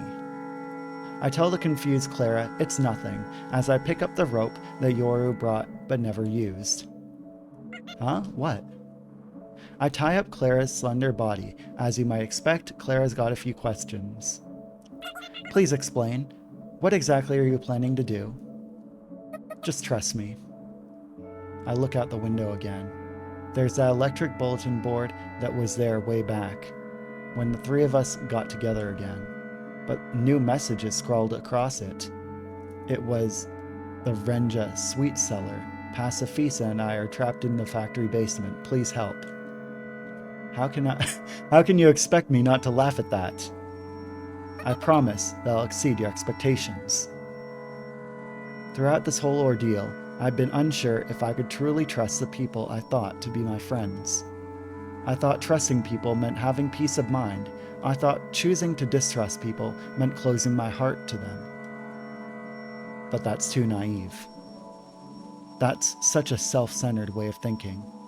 My friends are wonderful, lovable, and also dangerous. If they knew I were applying such a naive thought process on them, I'm sure they'd make fun of me. First, there's Pacifisa, who earned herself fame and power in this town all by herself. And then there's Anya, who got the courage and skills to send a unique SOS signal even when captured by the enemy. They're both such excellent, reassuring people. It'd be rude for someone like me to have to consider whether to trust them or not. Those two constantly exceeded my expectations, using everything they've got. They always have. Now that I think about it, I may have exceeded their expectations as well. That's the definitive thing that ties us together. The fact that we give each other everything we've got. The bickering, the conflicts of interest, the deductions that made my trust in them falter. All a bunch of poop. I casually sling an assault rifle on my shoulder and suddenly notice something. that nasty wound already healed considerably. It's almost as if it were never there. Ghosts can't keep many things, and I've got a particularly strict limit in that regard. I know that from experience. Perhaps fatal wounds count towards the limit, and all of the guns I keep under the bed have bumped it up past the threshold. It'd be really convenient if that were the case, but is it true? Well, I can just think about it later. Clara, do you know where the factory is? Just the general direction at least? Oops. I forgot I gagged her.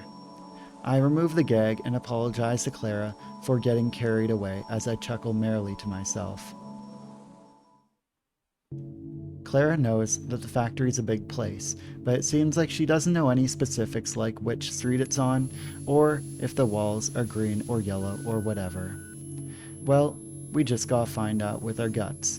Guts and lots of running. There will probably be a guard on watch, which will actually help us because it'll give away their position. That's where Clara comes in. Renja has a cooperative relationship with the priest, and therefore the church in general. A devout follower of the church, like Clara, should be useful as bargaining material, even if it's just a bluff. An underling, stuck on guard duty, is likely to hold much influence. I should be able to at least buy some time with smooth talking. It's a crude plan. The voice of reason says I should really plan out more of the details. I ignore that voice and cross the apartment courtyard, when suddenly I quickly close my eyes, but it's too late. The intense light scorches my eyes and leaves me unable to move for a moment. Well, I guess someone's got an even cruder plan than mine. I let out a dry chuckle. Is that the way to the factory? Yes, that's right. Was that? You see that? Everyone really does exceed my expectations. And I mean that in the best way possible. My vision gradually clears up, thanks to the dust particles gathered around the center of town. It looks like the entire town's in the middle of a sandstorm. By the time I realize that the dust cloud must mark the epicenter of the explosion, out from the ashes comes a silhouette of an approaching car. It's twice the size of a standard passenger vehicle. Its simple exterior resembles that of a business-class station wagon. As it approaches, its details become more distinct, the most important detail being who's in it. The moment I recognize who's the driver's seat, I feel joy so intense I don't even have the words to properly describe it. Anya! I wave my hands as hard as I can. It seems like Anya's looking at me, but she won't wave back.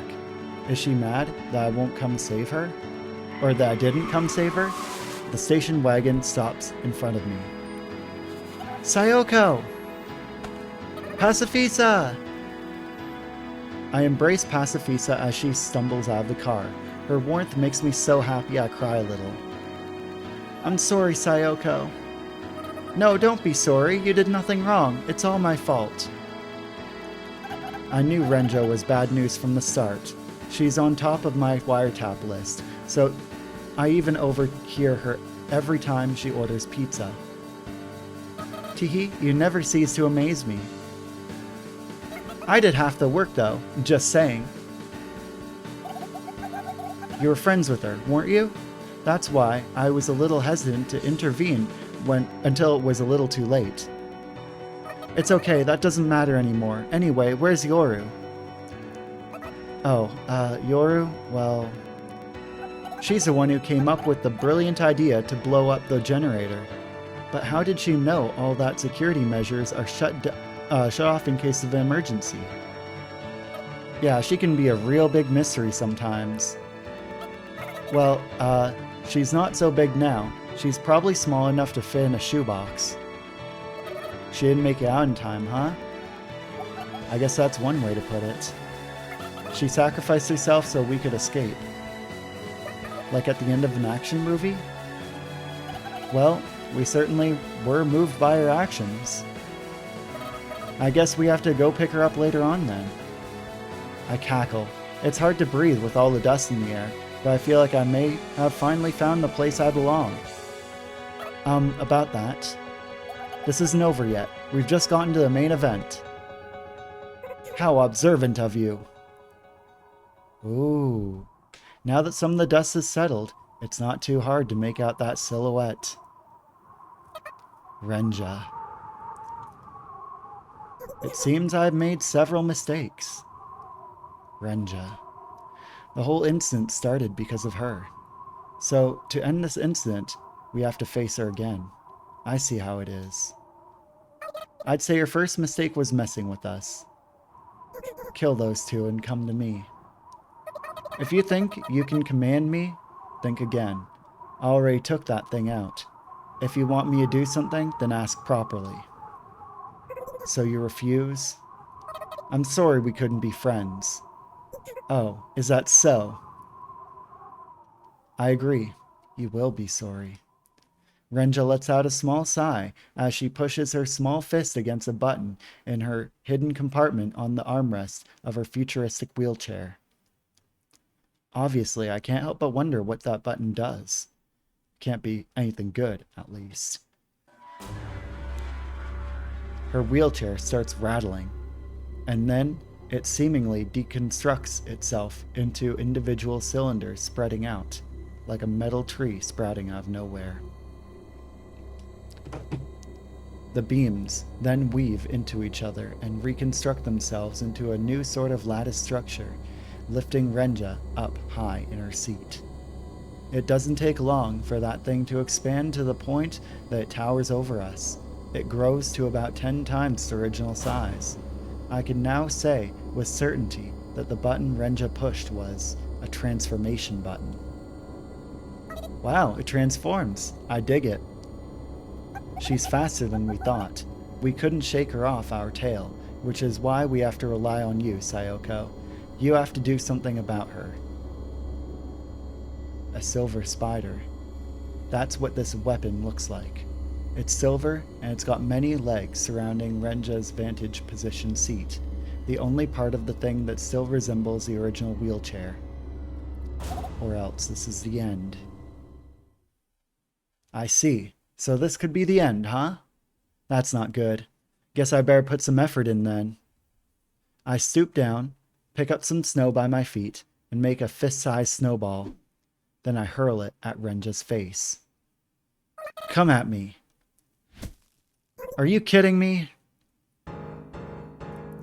The spider picks up one of its legs that are maybe twice my height, and then...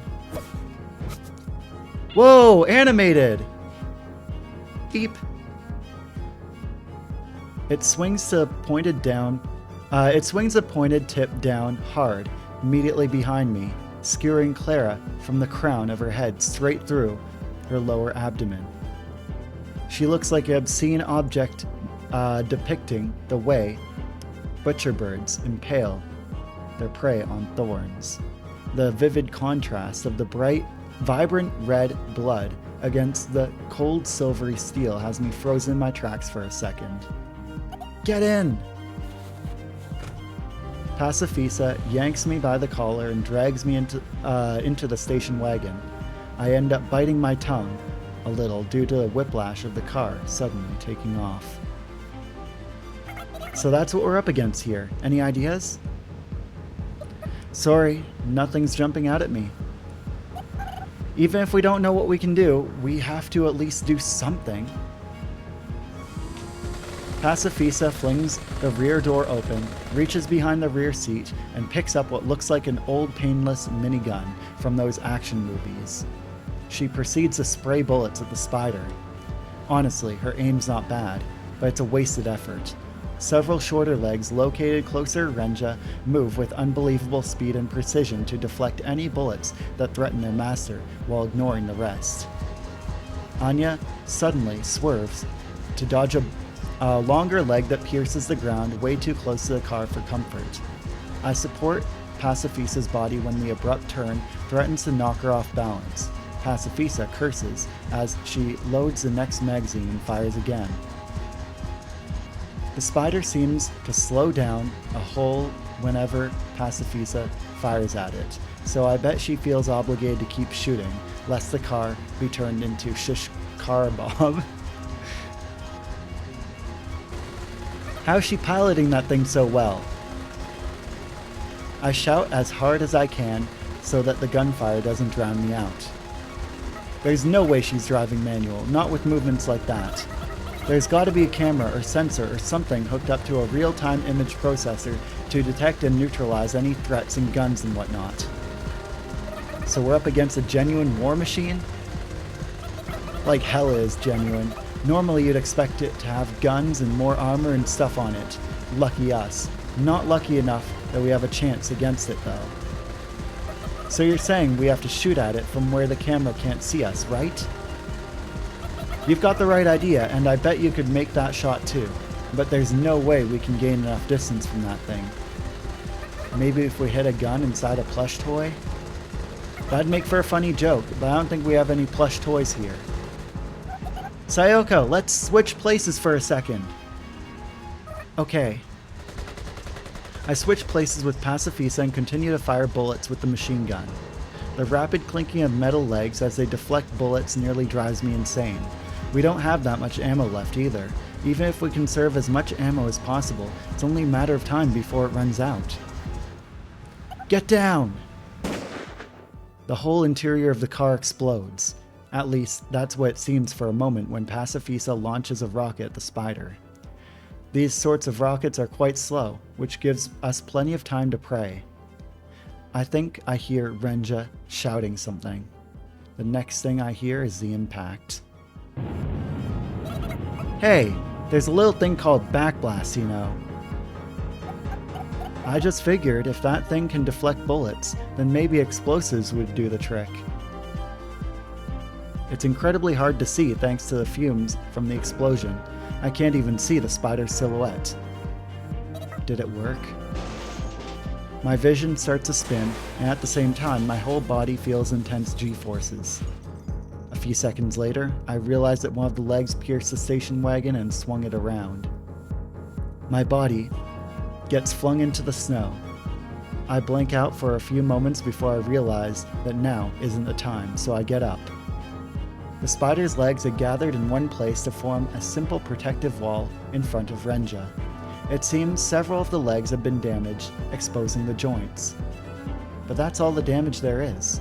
Our nearly suicidal rocket launcher attack had an effect, but it wasn't enough. Well, I guess it figures that this thing would have all sorts of weapon data stored in its database. Anya speaks as she struggles to crawl out of the driver's seat of the overturned car. I must admit, you caught me a little off guard, but this is the end. Renja speaks calmly, with a sadistic glint in her eyes. I didn't expect the flustered expression she had on her face for a split second though.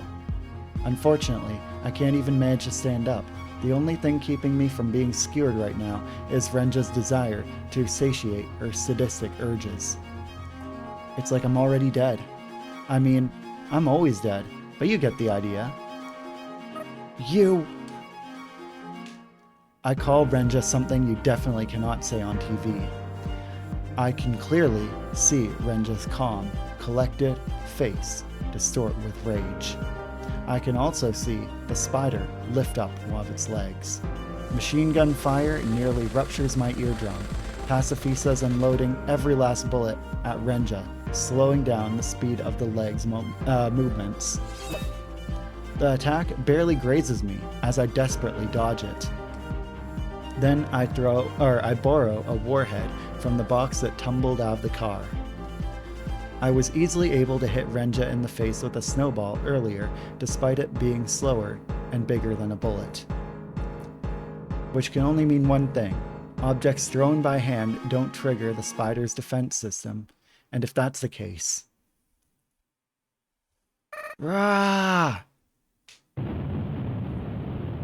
I really don't want to say something like, that's the power of friendship, because it'd be so cheesy.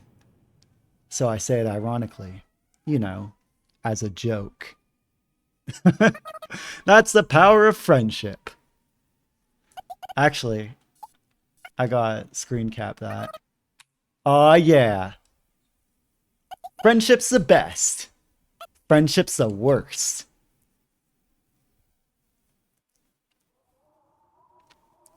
Renja looks like she's become part of the wreckage. Though I guess that's not too far from the truth, since this thing was quite literally an extension of her body. Sayoko, you're making a mistake. There's also the fact that an exposed shaft or something is stabbing into her back. Associating with the lazy will only make you lazy too. I still think it's our mission to rule. Rather than actually talking to me, it sounds like Renja's trying to convince herself more than anything. The plush toy she's always carrying has fallen onto the ground, contrary to its soft appearances. There's cold, hard, mechanical parts jutting out of a tear in the fabric. There is no need to rush anymore, so I slowly pick it up. I see. So this must be the main control unit. Give that back. You seriously think anyone would give it back when you ask like that? I just stare at Renja. We are superior, unlike you people.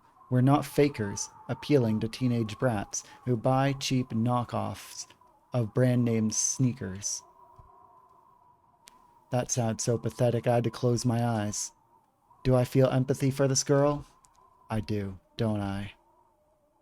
That stuff is meant to be inhaled or injected by VIPs who possess soldiers who would gladly die for them when given the word. It's glorious, high purity, genuine article. Only the genuine can understand the feelings of the genuine. One day you'll understand. I'm the you from the future. Someone's here to pick you up. I don't even have to look to know who it is. The heavy footsteps and heavy breathing due to the heavy injuries make it quite obvious. I had a feeling she'd be coming. Met. Let's go home. Everything will be okay if I do everything I can to treat your injuries. I'm not your master anymore. That doesn't matter to me. What are you talking about? It matters to me. If you're not my slave, you're worthless to me. Your wound certainly is deep, but... I lean in next to Renja and examine her wounds. I take the bug out of my pocket. The poor thing had failed its mission to take control of me. Renja's eyes open wide. She mouths the word, stop. On closer inspection, I find that her wound isn't actually bleeding that much, so I set the bug free inside of it. I figure it's closer to the spine than the arm. The sky's starting to turn white, but I figure we have enough time to get home if we started walking now. So we've got plenty of time. Renja, do raise your right hand. Before I even finish speaking, Renja raises her right hand, even though it's caught underneath a jagged metal part, which leaves a big scratch on the back of her hand. I can hear Ms. Met gasp. Fine, go ahead and humiliate me.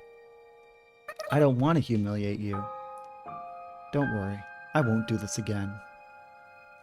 Let's see. First of all, I command you to. Don't die. Ms. Met speaks up when she catches on to what I'm trying to do. Wait, no, you shouldn't. Next, do seize all sales of both drugs and sweets, and don't send hooligans to our room. Don't cause harm to me or the people close to me. And also, don't work with the church.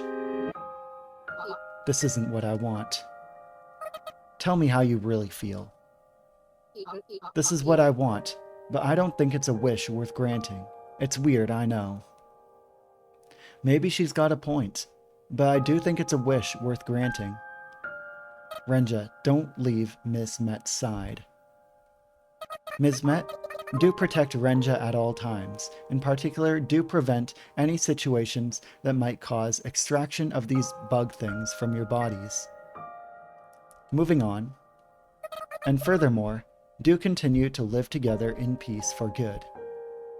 I drop the plush onto the ground.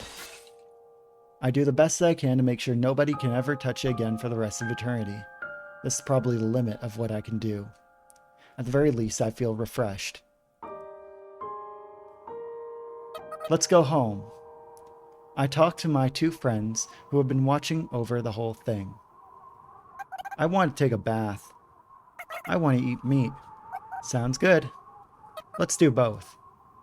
Please wait. Ms. Met drags Renja out of the scrap and carries her on her large back. It looks like Renja's asleep. That, or she fainted from the humiliation, though her face does seem to be peacefully asleep. Ms. Met, you just said that this is weird. I think Ms. Met is a good person. According to Renja, she is nothing more than a lazy ghost, but she's still virtuous and pure, which is why I wanted to reward her, though I'm probably just being self-centered and self-satisfying here. Yes, I did say that, and I still think it. After all, everyone is a little bit weird. That's why my doctor told me. Or that's what my doctor told me. I didn't know what she was talking about at the time, but now I agree. Miss Sayoko. The doctor's always given me medical exams in the plaza, and that's where I'll be too. I'll see you again someday. I'll be waiting. My two ghost friends and I feel happy as we walk off briskly, not because we don't have time, but because we want to be home as soon as possible. We leave the other two ghosts behind, but I can't help but pray that one of them will be happy for as long as possible.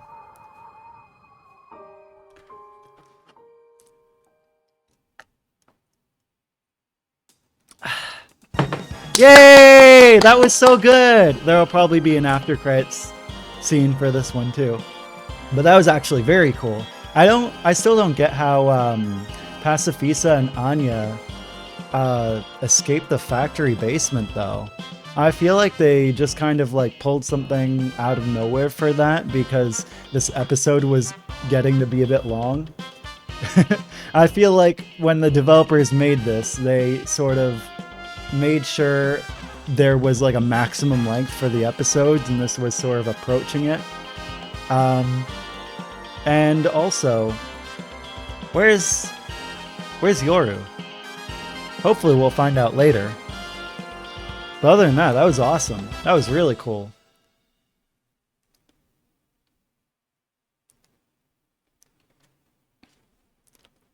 One summer evening, when the air is hot enough to make you gradually break out in sweat. It's my first summer in this town. It's got a different sort of heat than in the city, but as I do in the city, I'd make myself as small as possible and get down from the single-car train and head towards the unmanned turnstiles. She's waiting behind the turnstiles. She's got a small, slender body with a cute face and a small, upturned nose. The slight humidity isn't doing her fluffy hair any favors, but even with that in mind, she's still several times more attractive than any other girls her age. She notices me. Her face is in a paperback book, but I notice her eyes twitch a little. However, she still pretends not to have noticed me. I hold my card against the turnstiles and pass through them. I do so, even though I'm just going back inside after seeing her, because she'd get mad if I didn't. Actually, she wouldn't get mad, just pouty, with a look of displeasure on her face and tears in her eyes for some reason, and her mood wouldn't improve until I personally apologized for every little thing I've done wrong. You're late. Once I pass through the turnstiles, she looks up from her book. I've been waiting for ages. You really expect me to show up immediately when you call me unannounced? That's what I want to say, but instead, I just say what I usually do. I'm sorry. No, you're not. I'm sorry for being inconsiderate and making you wait out in the heat even though you're tired from practice. I see. Apology accepted. Try harder next time. The two of us pass back through the turnstiles. That's another day's worth of lunch money wasted for a stupid formality. And money's not the only thing I've lost today to feed this girl's stupid desire for control. Listen, I worked very hard. At practice today, It's been about a half a year since I had to move to this remote rural town due to parental job transfer. I don't know if it's because the country climate or my own personality, but my classmates at my new school treat me like an outsider, and nobody's tried to be my friend. She's the only one who's even approached me. She was just as alone, and for that simple reason, we began to spend time together.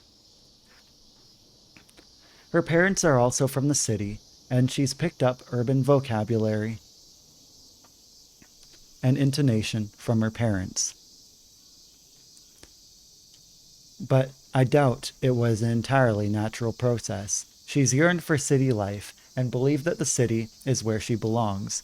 She acts like she's been unjustly torn away from the city. From what I've heard, she's been to the city no more than 4 times in her life, so I seriously doubt she's really a city girl at heart. Well, justified or not, that's how she acts, so I guess I can't blame the locals for treating her like an outsider. As a result, she had nowhere to belong. That's when I, actual city folk, moved in, and she set her sights on me. She believes that she can control me. She can control her delusion of the city. By the time I realized that, it was too late. Nearly half a year had passed. Hey, are you listening? We wait for the train at the empty platform as it gradually gets darker. Nearby is an unmanned police box, an old, worn-out beauty parlor, and some sort of office. There is also a field. That's pretty much it. It almost makes you think we're in the middle of a desert or something. Oh yeah. If you're not interested, then just say so. I am interested. Sorry, it must have been tough. What a mean teacher. If you want to pretend you are listening, you could brush up on your acting skills. I'm not in my home city anymore. If I don't do things my way, I'll just get swallowed up. I won't come see you anymore. I muster up everything I've got to wring out those words. I'm not doing this anymore. But you're my precious friend. I can't believe you'd say something like that. We aren't friends. Friends are equals. You've got a lot of nerve to say that when you don't even have friends besides me. I have friends back in the city. I talked to them about you, and they all said you were mean. They were worried about me, so I've worked up the courage to put my foot down. That's a lie. I'm as emotionally distant from my city friends as I am physically distant from the city. I was only ever in a friend group with fellow outcasts, so it's not like those relationships were ever going to last anyway. But I figure it's a lie I need to tell to show her just how firmly I'm putting my foot down. I'm not a good liar, but she has no way of finding out the truth. The rest is just a question of how bold I can be. What an obvious lie. As if you've got any friends. Her voice is as cold as a window pane in the dead of winter. It seems she's got through my entire bluff. But that's just all for show. She's just as weak of a girl as I am. So I just mimic her and speak as coldly as I can. Fine. You're free to believe whatever you want. The train's getting closer to the platform, so I can't hear what she mutters under her breath. You. She takes a step towards me. Her face is twisted with rage, but I still kind of think she's cute. Not exactly the best time to space out. By the time I snap back to my senses, I realize there's no more ground underneath my left foot. I've been thrust away. I'm falling helplessly from the platform onto the railroad track below. The sound of the train sliding into the platform grows nearer and nearer. It's a 3-point fall. First my left foot, then my butt, and finally my shoulders. I'm in agonizing pain.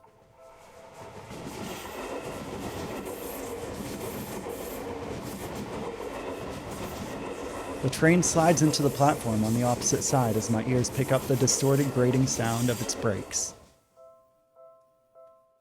In any case, I'm alive. That's kind of relief, since I was ready to die. But the relief subsides seconds later when I see the girl who shoved me, and the flames of rage ignite. Hey, were you trying to kill me? Are you out of your mind? As she looks down at me from the platform, instead of speaking timidly, she yells at me in a low voice I've never heard her use before.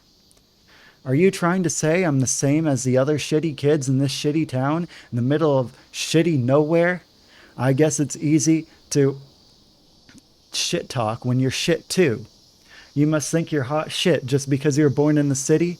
Well, my parents graduated from a proper university, unlike yours. University? Why the hell are you talking about university? You're no city girl. You're a shitty bumpkin born in the shitty sticks. This exchange of words is completely pointless. I can't stand staying here. I want to fly away. What city, friends? As if. You're obviously lying. There's nothing charming about you at all. What's the point of associating with you? There's no kids who would ever want to be your friend. Not here, not in the city, not in this entire world. Yes, there are. There definitely are. There definitely are. This may just be a meaningless yelling competition, but now that I've put it to words, I feel like that's exactly what I want to be true. There has to be someone out there in this world who wants to be my friend, who would want to be friends with, who I would want to be friends with. There has to be. When I was thinking like that, I want to tear up for some reason.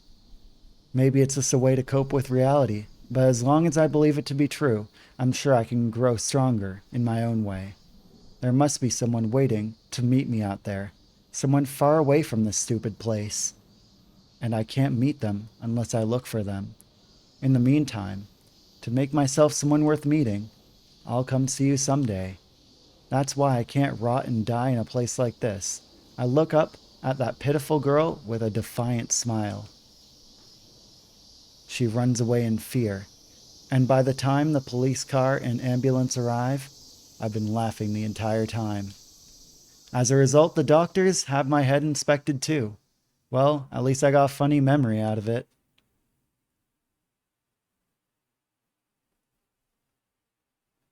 The end? The end of chapter 4, or episode 4. Next is episode 5. The day I looked at her, then saw her. Which I will play next time. And then that'll be the end until they release the next part. And I'm liking it a lot. However, now I have to play Guilty Gear Strive. So, 1 second. I will change categories first. And I will go BRB. I gotta stretch, drink some water, maybe make something for myself quickly. So, like, maybe 5 minutes more or less.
And we're back. Okay, hello everyone. I made myself ramen. Let me see if there's any well, I gotta start up the game first. Might as well do that since it takes a second or two.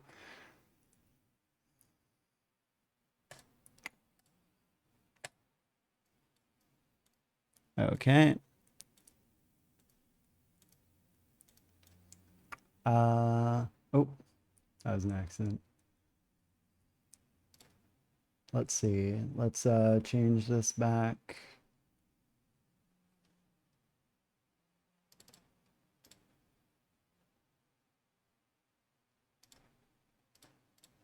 Okay. Start. Oh, shit, that's right. I got plug in.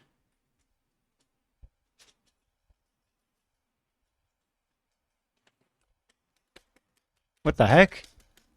Is it gonna work or not? Okay, let me restart this again. Technical difficulties. I'm sorry, everyone. Uh, where is game window? There it is. There we go. We're back. We're back, boys.